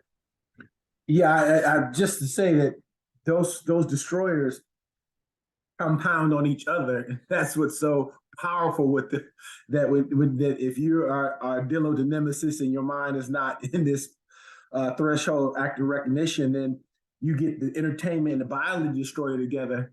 You got a whole nother issue going. And then if just thinking of the social destroyer and how you're talking about just like that with things that cost so much to go to hear some speaker who it's because some of that is people's desire to be in a group of people who are doing that and they're willing to pay for the social recognition to have gone to be in the presence of the Dalai Lama or different things. Not to say that, not to say that there may not be some positive money that the Dalai Lama or some organization is going to use to do some humanitarian work. So that could be a possibility. But I understand generally what you're saying. I see the same thing in Tai Chi workshops where someone's charging $9,000 for a weekend seminar to learn standing. And I'm like, of course, some people don't know, so that's maybe the only place they can access it. So they go and pay that. But at the same time, there is a certain point where you realize that that's really, and so, yeah, it's just funny how those things go together, how those destroyers compound. And the backdrop to capitalism is a whole nother dynamic that I think that when you're talking about this, the fifth point that we're showing, this is our known existence if you're born into a capitalist society. So it's very hard to separate yourself from that if that's kind of been how you've been indoctrinated, that everything is about how much you can get for your service or for your time or for something. And it's true that your time and energy have a value, but then it's questionable of how people, extend that. But I'd see how that is just how those destroyers compound on each other and interconnect to create really challenges for people. Yes. It's also noteworthy, at least for me, it's noteworthy for me that as I practice over the last, 5 years, I still notice things that come up that I say, well, I don't know, I can't even think of any of them, but that are beliefs that are so ingrained as the momentum of any one of those destroyers. Where did that come from? Like, what I do something or think something, or it's a synapse in my brain that automatically goes from this to this to this, just from habit and momentum and from those destroyers. And I go, wait a minute, why is that true? Like, why are you just operating under the assumption that that is part of your foundation? It doesn't need to be. You can choose it to be, but it doesn't need to be there. Like, what? That's just something you've thought because of any one of those destroyers. It's just not. It's a pillar upon which my thought process was built that doesn't hold any value, weight, or authenticity, and existed below the threshold of recognition. And they still pop up, and I'm surprised by them. Yeah. And I guess might as well tell you the reason I call them the destroyers is because it will be the downfall of the human species if it's not corrected. If the imbalance isn't corrected, the human species does not stand a chance. We're already in the height of an extinction level event. So, and we have been for a long time. When I was in grade school, I went to the Chicago Museum, and they had the counter of how many species had gone extinct that day. And, it was in the hundreds every single time I had ever seen it. So every single day, hundreds of species go extinct, but we're not creating, the new species aren't being created in their place. And they've had a name for this extinction level event for a very long time. So ultimately, what we're seeing is the fifth destroyer that makes the species less adaptable. And if they're less adaptable, they're unable to change when challenges occur. And California eventually will be an island continent. So I can promise challenges are going to occur. Most geologists agree, and it's not political, it's just geology and science and study of the earth. Florida will be probably underwater, just like Illinois at one point was underwater. That's why we have all of these fossils of aquatic animals across Illinois, because at one point it was the bottom of the ocean. So that's not global warming or any, conspiracy. It changes. It's constantly changing. The earth is constantly changing. When I look at Chicago and the city, someday this city will not look the way it looks, or it will simply not exist. It's just a fact. It's just the way it is. You look at ancient civilizations, they've all undergone massive amounts of change from ancient times to today. So there's no reason to believe that something lasts forever. And that's what people get into. They get into this comfort level of how they want things, make America great again. That's associated to a type of comfort. They had a type of comfort in that time period of their life, and they want to make the world like that again. And that's because of the lack of overall adaptability. The human species is becoming less adaptable to change. And quite frankly, we saw that in the pandemic. The pandemic put that on full display, that in general, the human species is not prepared to adapt to something major. And something major will inevitably occur. It has to. It's just the nature of change. Yes, William. The last social. So we got, the society destroyer, but what I'm writing down, I want to make it clear. I got biology, I got society, entertainment, and feeding habits you have created. And the last one is I know it means it's the overall social construct, but I'm trying to make a distinction between society destroyer and the last one, so that when I read them, I can, in my mind, I know that they're different. But I would on paper, say, when I look at them, I don't have a defined thing that I'm writing that makes them clearly different. yeah, I would say society is more local, right? Because the American society could be different than the British society, that's different than the Chinese society, or even the society of Illinois could be different than the society of Texas. And so it's a smaller group.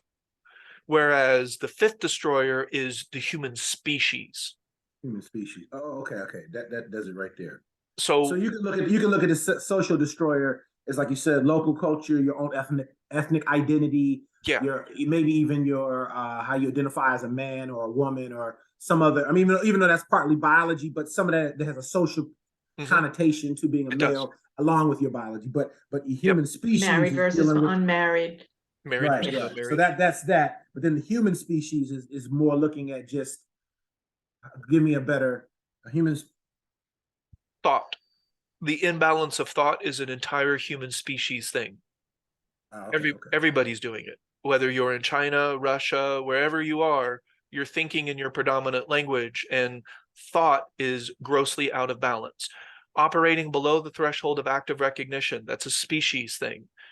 More and more people are less and less aware of their environment. Internal, external, mind environment. They're just, they're not privy. There's no attention, deliberate attention, no power. I mean, this is maybe off subject, but do you think? I mean, in a sense, I have thought at times that because of the entertainment destroyer and some of the other that we've gotten out of. Maybe I think at a time this is maybe always a possibility in any time period that people can get out of balance. But I think that in this time period is greater because of the amount of distractions or entertainment that we have, or things that have been created that are objects of attention, whether it be purchasing things, going play.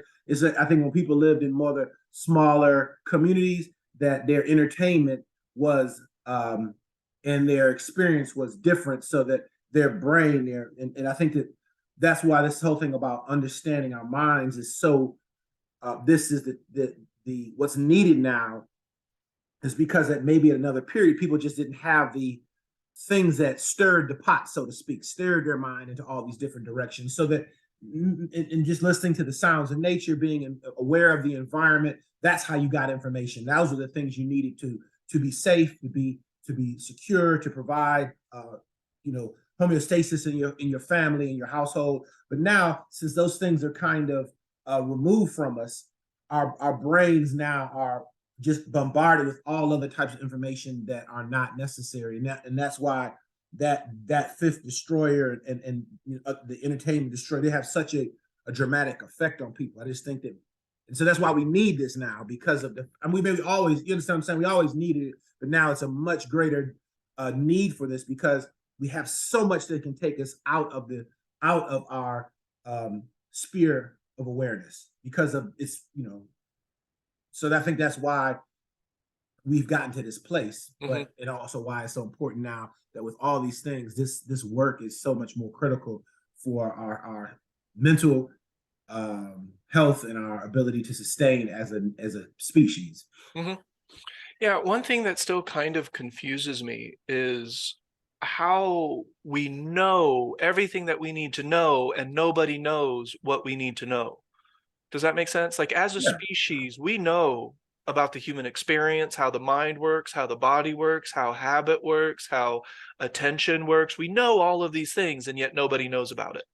It's kind of a, I don't know how that occurred. I don't know when that Well, occurred or I think that potentially the thing is that we may know these things, but I don't think that they serve. And I don't want to get into conspiracy theory, but the general idea is that for the overall arching aims of some groups of producers, that's not important Mhm. because the goal is not to have everybody in a state of self-empowerment and a threshold of self-awareness. That doesn't Possibly. serve necessarily the goal of everybody. Mhm. Well, one thing is what I call one of the greatest self-hustles. And one of the greatest self-hustles is not understanding that we are chemical beings to a large extent. The word feeling is typically a chemical experience. It's a perception in our body. It includes chemicals, it's electrical, chemical, physiological, hormonal. And one of the biggest self-hustles is to not understand that the things and the stuff and the recognition and the things that people are chasing, they're actually chasing those feelings. So this is something that, Abraham Hicks, law of attraction, she actually pointed this out very clearly, that it's not the thing that we want necessarily, it's how that's going to make us feel. So people are chasing feelings without knowing it. They don't know that that's ultimately what we're looking for, is that chemical experience. And then what they really don't know is that that chemical experience to a large extent can be created without the object. I again, balance. So can all things be created without the situation? No, I don't know what it's like to win the Super Bowl. I will never know what it's like to win a Super Bowl until I've won a Super Bowl. And I don't play football, so I'm never going to know. That's a situational experience. So the soup, the chemistry cocktail that we're experiencing will be directly proportional to that experience. But there's so much basic joy and excitement and entertainment and the feeling of expansion and being connected that requires absolutely nothing. But people are so habitually used to getting the feeling from an object or from a goal or from public adoration that everybody's confused. They're hustling themselves. They don't realize that we're chasing feelings, that the vast majority of them, we can create them on our own without stimuli. And then that creates freedom. So I can have stimuli, I can go on vacation and I'll feel the vacation feeling, but I can also not go on vacation and I can still feel the vacation feeling. That's freedom. And that's a freedom that most people, they don't even know it exists. They don't even know that it's possible. And so with capital, and like you said, the destroyers, they play together. They're intermingling. They're best friends. Like they're really working together on these things. And if you really look at any one thing, chances are it's being infected by all the destroyers. They're all a part of it. So when we look at entertainment, there's a whole lot of biology in entertainment. So, Right. that's deeply included. When you watch a suspense movie, they're trying to create that feeling, that's that feeling of suspense that they're hoping to create. So this basic dynamic is known, but it's not known on a scale grand enough for the human species in general to make the recognition and act accordingly. So people are still caught up in all of these different activities, thinking that that's how they need to feel these feelings. When I my training area that you may see me training outside Mhm. on my property, I built basically off of the vacation feeling. After going to Thailand and training and going to China, but especially Thailand, I decided that the feeling and the energy I had from the experience, I needed to, that it wasn't about, I'm going to go back to Thailand again. Of course I am. But the point was, I wanted to create that and try to manage that energy and keep that energy and create opportunities to experience it right here. And some of it is, yes, I built something to help me do it. But a lot of it is that it's the feeling inside that I am trying to continually experience even years after that trip. It was a great a couple of trips I took time were very profound on me, but I wanted to maintain that and create an environment to create that feeling over and over again. Yeah, and I think that's one of the great parts of this system is that there's a balance that we're looking for. We're not looking to just attach to, we have a conditional and an unconditional. And you hear people all the time that they want to attach to the concept of unconditional. They want everything to be unconditional. Well, that's not necessarily the case. You know, you created an environment is a form of condition that helps you get back to that. And I see absolutely no violation of principle in that. Now, if you can't find the vacation feeling at all outside of vacation or outside of that circumstance, then the circumstance could begin to become a box that we're living in. But you gave me no indication to believe that that's the case. So I see no violation in principle in that. So when we create certain situations to feel a certain way, there's nothing wrong with that unless that becomes a box where we think that's the only way that we can do it or the only way that we can achieve it. And that's where there's the loss of freedom. The freedom, the way that I use that word, isn't somebody is allowing you to do something, which is the way that Americans look at the word freedom. You know, I'm allowed to do something. I'm allowed to do what I'm allowed to be an asshole if I want to. That's my freedom. I don't look at the word that way. I look at it as, can I have or not have and still feel that freedom? Can I have a condition or not have a condition and still feel a baseline? Again, I will never be able to create the feeling of a Super Bowl because I don't know. I have no frame of reference. I mean, I could win something else and that feels really good, but I don't know if that's the same as winning the Super Bowl. So if we get attached to the feeling of winning the Super Bowl, we have created a box for ourselves, and we can see what kind of suffering that type of box can create.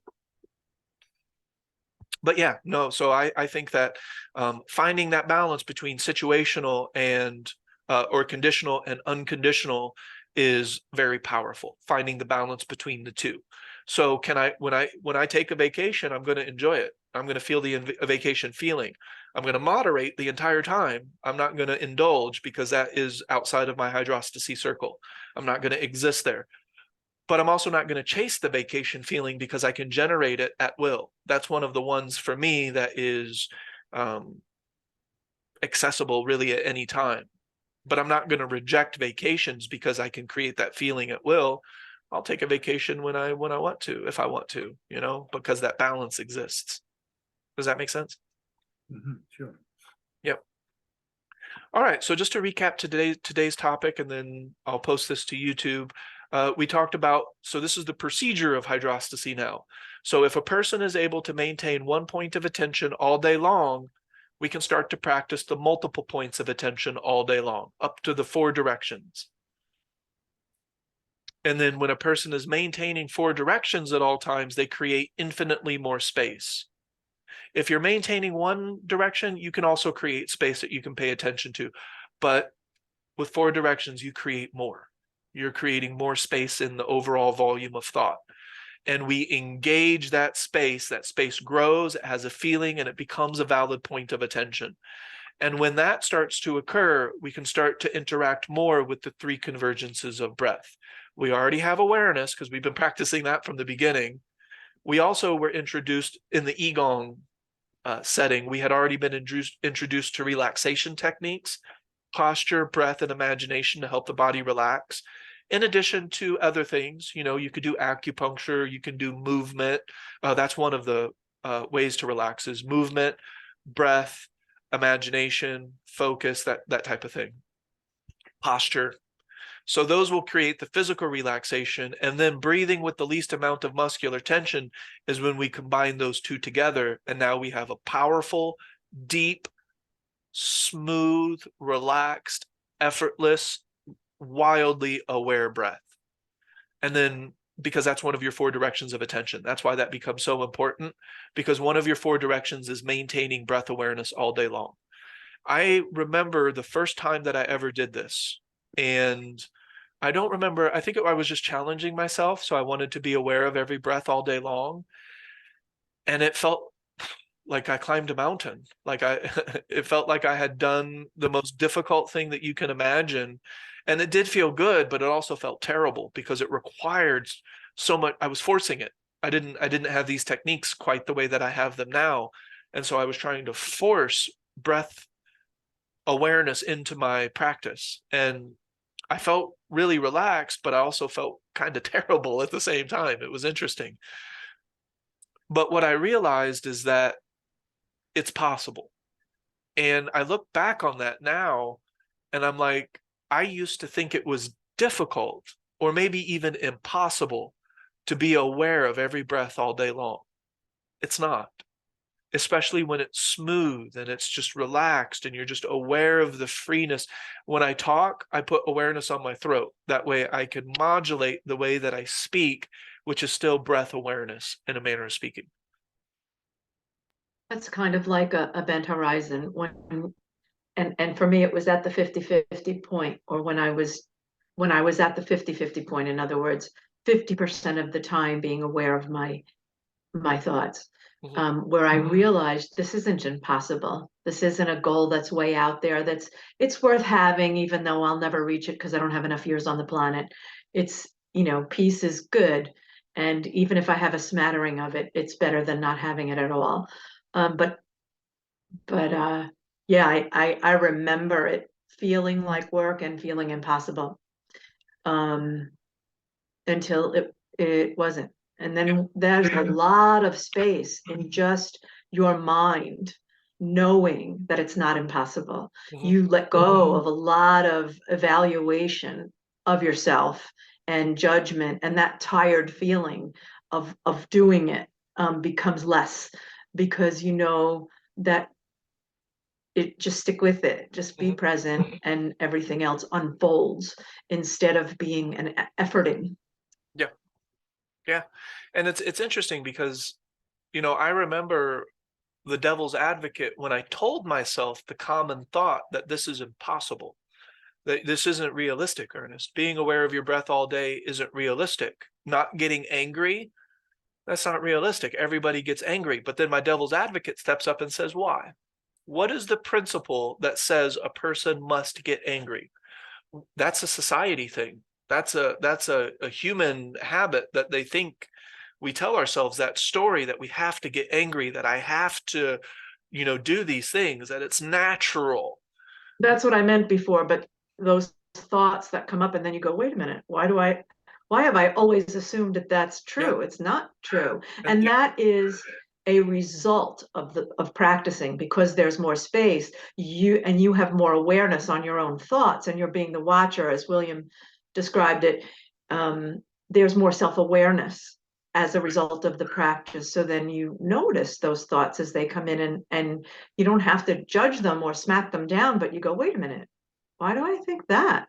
Exactly. Where did that come from? That's what aha moments are to me now. The recognition of my own something, my own thought or lack thereof, or my own attention. Recognition of my own attention and the results of it are my aha moments. They're not something that comes from the sky in some mystical, magical way. And although it can feel like that when you make those realizations, and then they lose their power, they dissolve, not immediately all the time. They can still come up. They have a lot of habit and momentum cemented in there. But those aha moments, I can feel the space in them. And that's what gives me, that's what reinforces the trust in that this is unfolding and that peace is available. And I just have to keep present and use my techniques. And I don't need to do anything else or measure anything else or judge anything else, or I just need to keep doing it because it's working. Yeah. It reminds me, yesterday I told Bob about subtitling when somebody talks as a technique to listen, a situational technique. I've been doing it this whole class. Like whenever Donna talks, whenever William Miller talks, I imagine those subtitles so that I'm listening to every single word that you're saying. And that's that active listening technique. And so one thing I would mention is during the time period where I was making these ahas, kind of as Donna put it, I was using, I recognize that I have different voices in my head. Like it sounds the same, like it's the same Ernest, it's the same, but there's a voice telling me I can't, and there's a voice telling me I can. There's a voice telling me I should, and then you get the two different devils on your. So no, I'm not crazy. I don't have multiple personalities or anything. I just realize that everybody does. Every single person is going around talking to themselves in one type of voice or another. And then so I started to use that dynamic. And one of those dynamics, one of those voices was the devil's advocate. So when I would tell myself, Ernest, you can't be aware of your breath all day long, devil's advocate says, what is the principle? Because I was getting very principle based at this time. I wanted to see the principle in nature, because a principle is applicable to us all. You can't get out of a principle. It's the movement is a principle or law of the universe. Everything is in motion. There's nothing you can do to get out of that dynamic. Balance is changing. Everything is changing. Everything is moving. Nothing you can do. That's a dynamic. What is the principle that says I can't be aware of my breath, that I can't maintain deliberate attention, and that eventually I can alleviate psychological suffering? Where are those principles?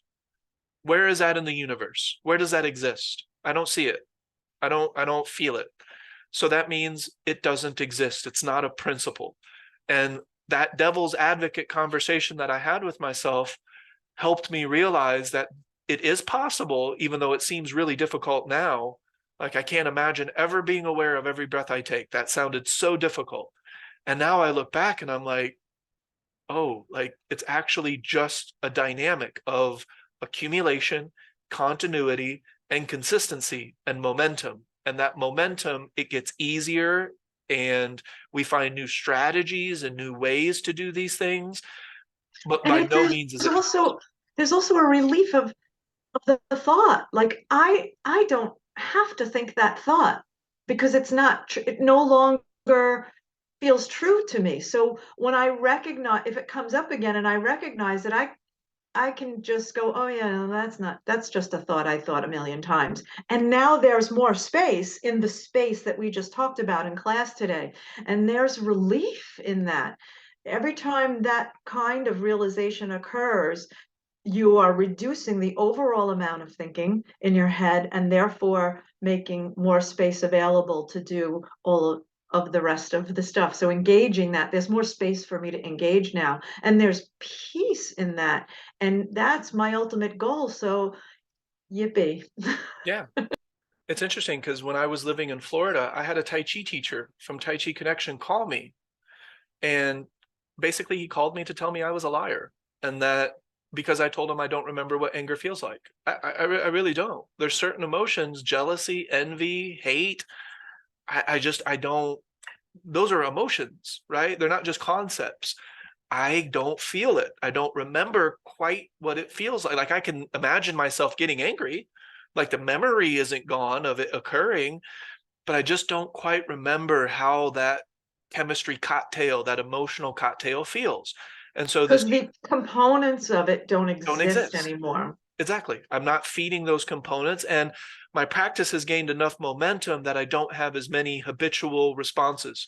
Emotion is a response to two primary things: stimuli in your experience. Maybe somebody has passed away, maybe you have gotten in an accident, maybe you just saw something, and then thought. So our emotional soup is directly proportional to the way that we're thinking. And so if our thinking mind changes, our emotional soup will change. And if we're not feeding it with the ingredients to get jealous, to be envious, to be hateful, to be angry, we still may have flashes in the beginning because of the response to stimuli. Someone cuts you off in traffic, you get angry, but it's like, I gave the example to Shayna that, and I think I told you guys the other day that my cat kept getting up on my lap, and I acted as if I was irritated, but I didn't feel it. And I'm like, that's so interesting. The act of behaving as if I were irritated was still a habit, but the emotion wasn't there because all of the necessary ingredients for that, they're not there anymore. And then I realized You upset the setup that allowed exactly, that to exist. exactly. And then because of cognitive attention, behavioral attention, I see myself throwing the cat, and I said it. I'm like, you're so irritating. And I'm like, but wait, I don't actually feel irritated. Like, what is going on right now? That's so weird. It's just habit. I had the habit of throwing the cat off my lap because she used to irritate me. So that physical act still wanted to play itself out, even though the emotion wasn't there. Eventually, neither are there. The habitual response physically and the response emotionally no longer have the energy they need to exist. So this Tai Chi teacher called me in Florida just to call me a liar and say that you do get angry, you do not have awareness of your breath, you are not doing these things, you're a liar. And I'm just like, whoa, why? Just because you don't do it and you view it as impossible, that makes it so that I have. He's like, no, Ernest, everybody gets angry. Everybody has to get angry. And I'm like, why? You can't give me an, because that's the way it is. I'm like, that's not an answer. That's not a principle of nature. That's the way it is. That's because you don't know what you're talking about and you don't have enough information to formulate words around it. So you just use general terms like it's just the way it is. No, let's break down the dynamic, the nuts and bolts. Why is it that way? Let's reverse engineer it and see what we come up with. Babies are not born angry. They're born screaming because they have no way to communicate and they're wildly uncomfortable. I can't imagine how uncomfortable being birthed is. I'm sure that's not a pleasurable experience necessarily. And then a baby can't say, you know what, I didn't like that. They cry. That doesn't mean they're angry. It doesn't mean they're jealous or they're envious or they have hate. I think we have proven in the human experience that children they're not born with hate. They're born sharing their ice cream cone with people that are completely different than them just because they want to. So they learn that. But that's the idea of limited belief. But the way that I interact with limited belief isn't to go to another belief. It's to interject logic, reasoning, deduction, reverse engineer things. What are the principle that says that these things are true? Where is the principle in this? So I find the principle of balance in nature. I see it. If in nature there is an extreme in the environment, the balance shifts very quickly. And if the animals in that ecosystem can't adapt, they will die. They will perish. That's the nature of balance. Balance is always changing. That's the nature of existing in extremes, and we're all subject to that exact same dynamic.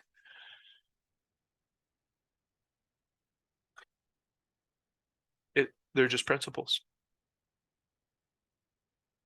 All right, any questions? So I will say, though, that the convergence of breath is something I will talk about more. I don't talk about it in that way until hydrostasy, but I'm still setting it up for you. I help a person with posture in Qigong basic alignment. I help a person with physical relaxation more in counterbalance and in warrior training. And then by the time we get to hydrostasy, all we need to do is put the 3 convergences together. And then we have smooth, unobstructing, highly aware breath all day long.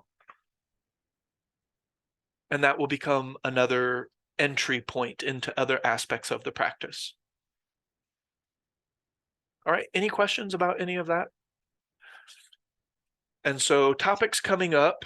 So we did engaging the space, and then I get into the 4th and 5th core of the bridge, which is, I used to call them pillars, but I looked and everything has a pillar.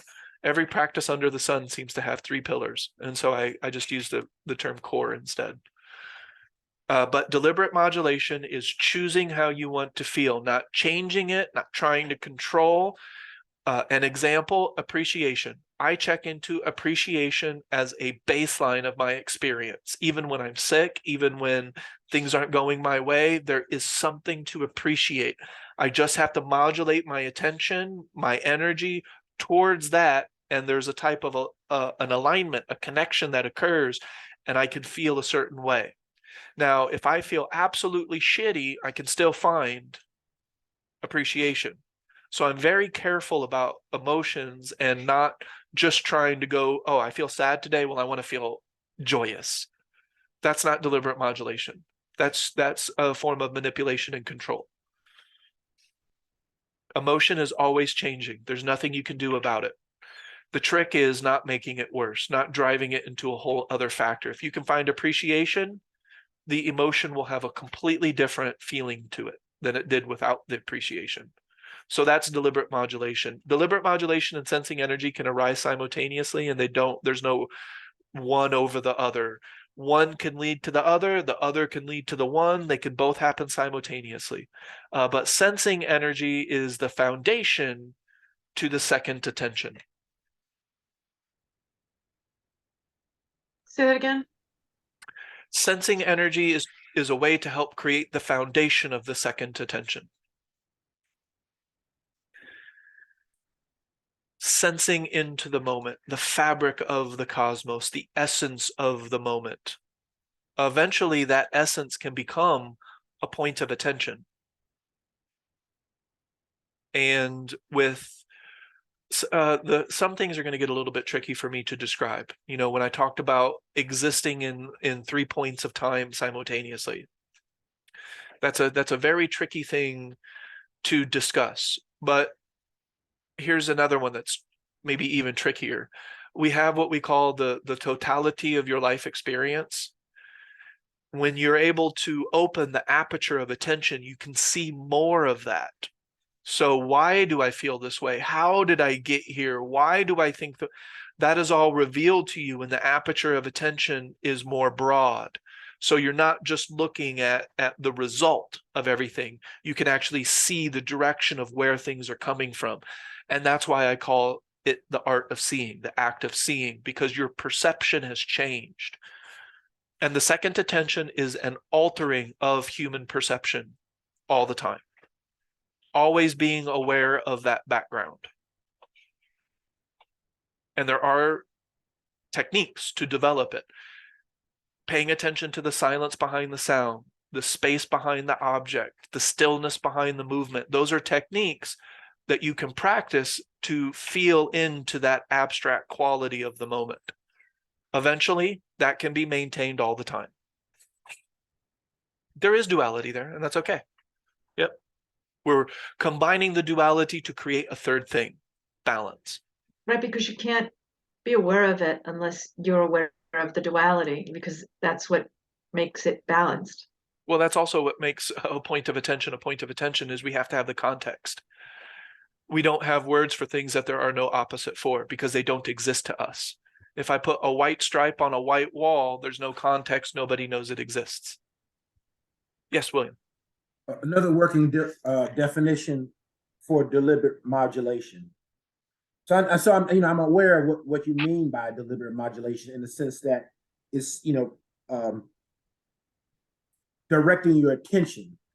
You can be still sad, but still have appreciation and gratitude. Mm-hmm. You can still be experiencing some kind of health condition where your body is uncomfortable, but then you're able to, it doesn't mean that you're not aware of those things, or that you're not actually experiencing the emotions that arise from discomfort or whatever, but you still you maintain a space so I get the idea, but what's a easy way, how do you define it? You could say that you're determining your emotional and energetic state of being. Because there is an energy side to us, and I don't divide it up as much. You know that in traditional Chinese medicine, we have 6 different types of qi, and qi is processing and changing. And I get it. I can appreciate that school of learning. I don't do that. I stop at the unseen. It's just the unseen. It's just the energy body. Right. But deliberate modulation is directly interacting with that dynamic. We're directly interacting with our own vibrational state of being, which is electrochemical, physiological, and still hormonal, but it's also very energetic at this point. Does that make sense? Yeah, definitely. I'm thinking of just how, because I think that sometimes when people think of things like their emotional state, they think of them in the sense of their emotions are a reaction to their experience. Sure. And so then we're not trying to pretend to be joyful. We're not trying to, and I get that, but I think that's what a lot of people, their reaction to you say deliberate, like, oh, well, you're just saying that, in spite of all the things that are happening, I should be in a state of joy. And I'm like, no, that's not what we're talking about here. Nope. We're talking about being very clear of what you're experiencing, what your challenges are. But that's goes back to what you said earlier about challenges are opportunity to return to the present. So it's like yes, deliberate modulation still exists within the challenges of those experiences you have, and you don't deny those experiences, but you Exactly. still maintain a place of or a state of awareness of peace, of gratitude or appreciation in the mix of the other things that are in the soup. It's like, I mean, Absolutely. yeah. Yep. It can also Well, mean it requires, that's why it's in, you're talking about it in hydrostasy, is because it requires a high degree of self-awareness yes. to know what are the components of gratitude. When you have a bunch of experiences that you're grateful for, let's say you are reacting to um, things that happened and you're grateful for it. What are the components at play there? What without totally giving it away to the circumstances, I am noticing this, I am noticing that, it feels like that. You have a touchstone place, you have the space to notice what points of attention are at play when I experience gratitude. Therefore, you can create them in another situation. Appreciation, we've learned to notice the quality of things. That's another form of appreciation. So when I was in the emergency room in a great deal of pain, I had to redirect back to my practice, and I am familiar with noticing the quality of things, and I'm familiar with gratitude. And so I can conjure up the feeling of gratitude, and therefore I can see lots of things to be grateful for, points of attention for which I am grateful in my surroundings. And so I'm going to point my flashlight of attention on those things while I'm in pain in the emergency room. It's available to me, but it was only available to me not by force. Oh, you should be grateful you're in the emergency. You should be grateful that it's not a better way of thinking to replace the old thinking. It is modulating to a feeling that you have deconstructed and reconstructed, if that makes sense. And Yes, then, yep. and I was going to say that degree of self-awareness and space, that practice, I see how, so the ability to have space gives you in that, so that you're not having a habitual reaction to the Right. experience.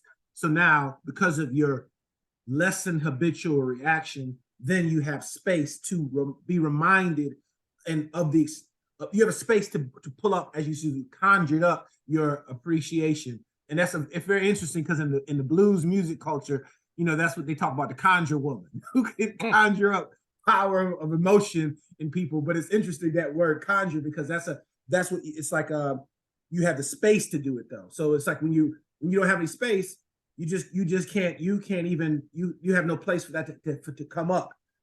And There's a lot of points of attention that exist in appreciation. There's lots of points of attention that exist in gratitude, or whatever you're choosing to deliberately modulate to. And I would imagine that happens in music and art in all forms, so that you create space so that you can put those points of attention together. And every time you do it, it's new, right? Every time you play a song, when you're in that space, it's a new Especially expression jazz. of those notes and that thing, because the totality of who you are and what points of attention exist in that moment are new every time. So But it's like you said earlier, those people could feel your space that you were creating yourself. They may not have known what you were doing. They just recognized it as patience. And that wasn't what you were necessarily focusing on. I'm being patient. You just focusing on your practice. They have a language for it, so they express it a certain way. But that's going back to the conjuring concept. That's what the conjuring movement is, that you create a space that other people experience, whether it be a space of empowerment, or you hear a musician, they take you to the space that they are conjuring in themselves, and you feel it as well.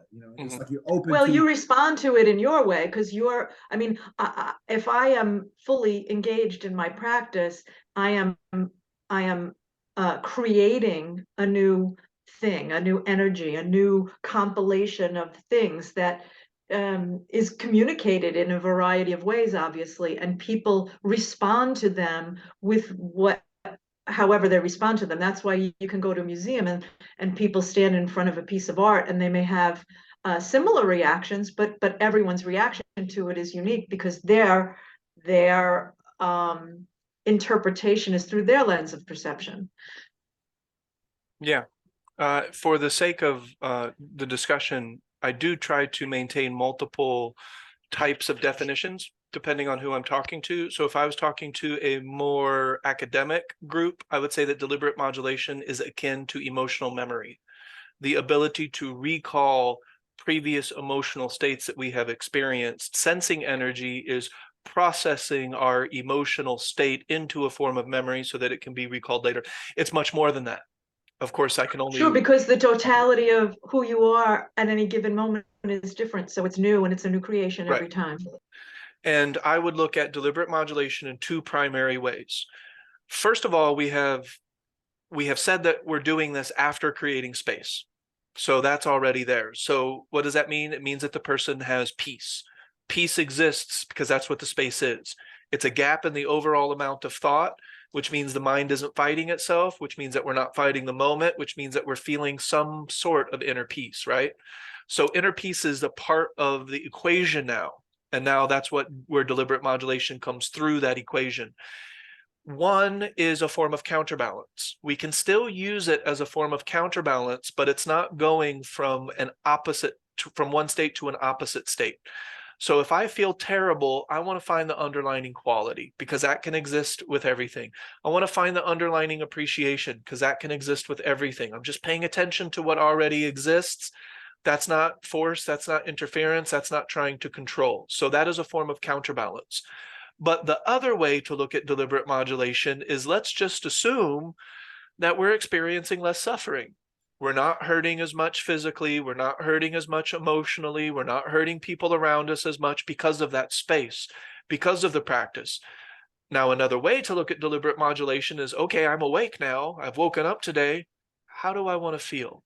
What do I want to be today? Like what do I want to connect to? Like what sort of emotions do I most want to feel today? Because now that's just choice. You're just choosing the direction of your vibration, of your emotional soup, of your intention and your energy. So there is two ways to look at deliberate modulation. One is counterbalance, but it's not just seeking the opposite. You know, when people talk about positive thinking, that leads to another term called toxic positivity, because a person is attempting to interject positivity where it's not appreciated, it's not felt, it's not resonated with, you know, and so people are like, stop, just stop. I don't want your positivity right now. This is a time that it isn't appropriate because it's disproportional. It seems like they've just tried to swing to an opposite state. There's a lot of denial there. There's a lot of trying to control there. There's a lot of below the threshold of active recognition very likely there. And that's not deliberate modulation. There is a way to interact with the uncomfortable experiences in life using deliberate modulation, but not in that opposite way. It's engaging the peace, engaging the underlining quality, engaging things that can exist simultaneously with suffering. So that's the key to the counterbalance way of looking at deliberate modulation. The other way is just straight up emotional memory. I have felt this before, such as the vacation feeling. Well, I might as well create that now. I mean, I'm not doing anything else, right? So there are two ways of looking at the deliberate modulation. And then sensing energy is a lot like the Ting Jing. It's we're sensing into the quality of the moment, sensing into the object more. It is sensing into the abstract nature. And then we'll start to get into something that I cannot explain. I don't 100% know how we feel this abstract quality. Like what is the mechanism? I have no idea. My guess would be that we have an unseen aspect to the human experience, and that connects to the unseen aspect of the human experience.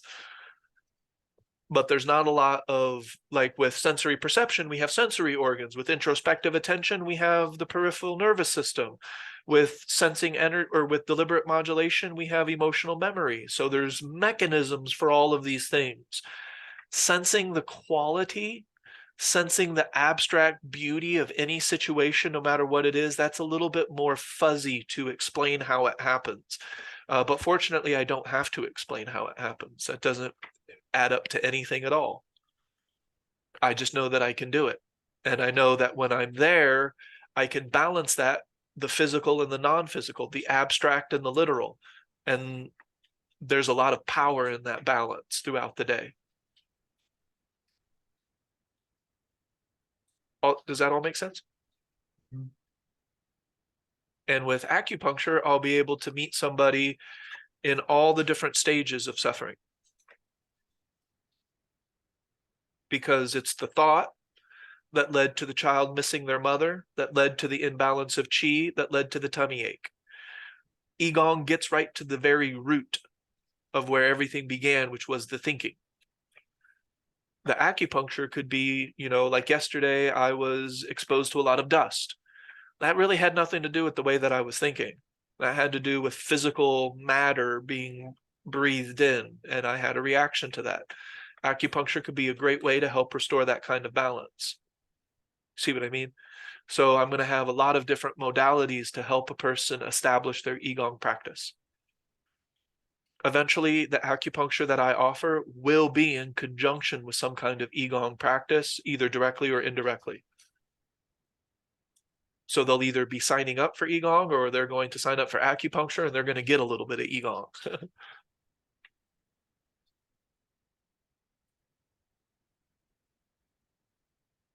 All right. So Thursday we have our regular group study. Next week we get into a little bit more about the deliberate modulation. I'll give more examples of how I do that on a daily basis, what that looks like. And then, other folks can give examples if they're creating the space necessary to engage that sort of thing. But remember, this practice ultimately does, I guess, two things primarily. One, it changes your lens of perception, meaning that you, as a human being, will be operating on a different type of cognition, a different wavelength of cognition, a different island of cognition than what is common. Maybe someday that won't be the case because deliberate attention will be more common. That's hopefully the goal.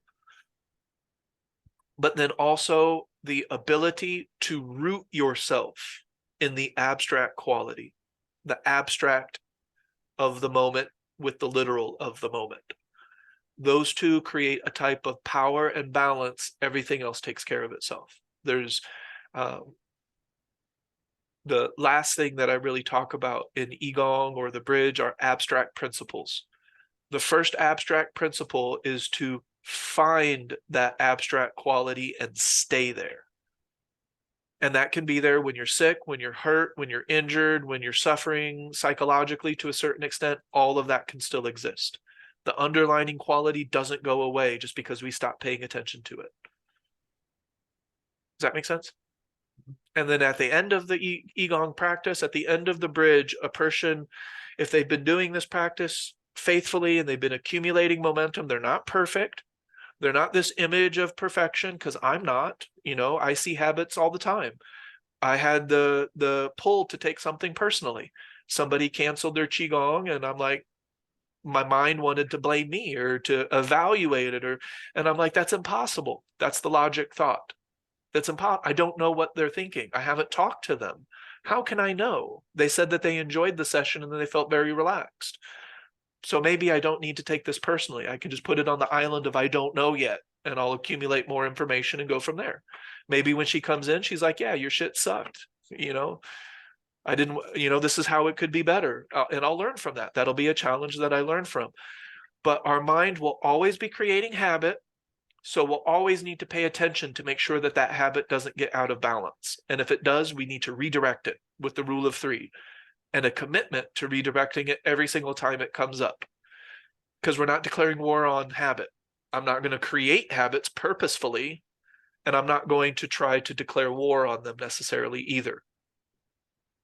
I just want to make sure that they don't get out of balance. And I do that by the practice and paying attention to the moment. So hopefully if a person does the Qigong practice, which will be, I'll be delivering that more by the end of this year, I'll have all 4 books finished. The Qigong practice will be, this is what you do, this is how you do it. You can do it or not do it, but you're either doing it or not doing it. It's, I stole this from William Miller, but it's not Burger King. You can't have it your way. You're either doing the Qigong practice or you're not.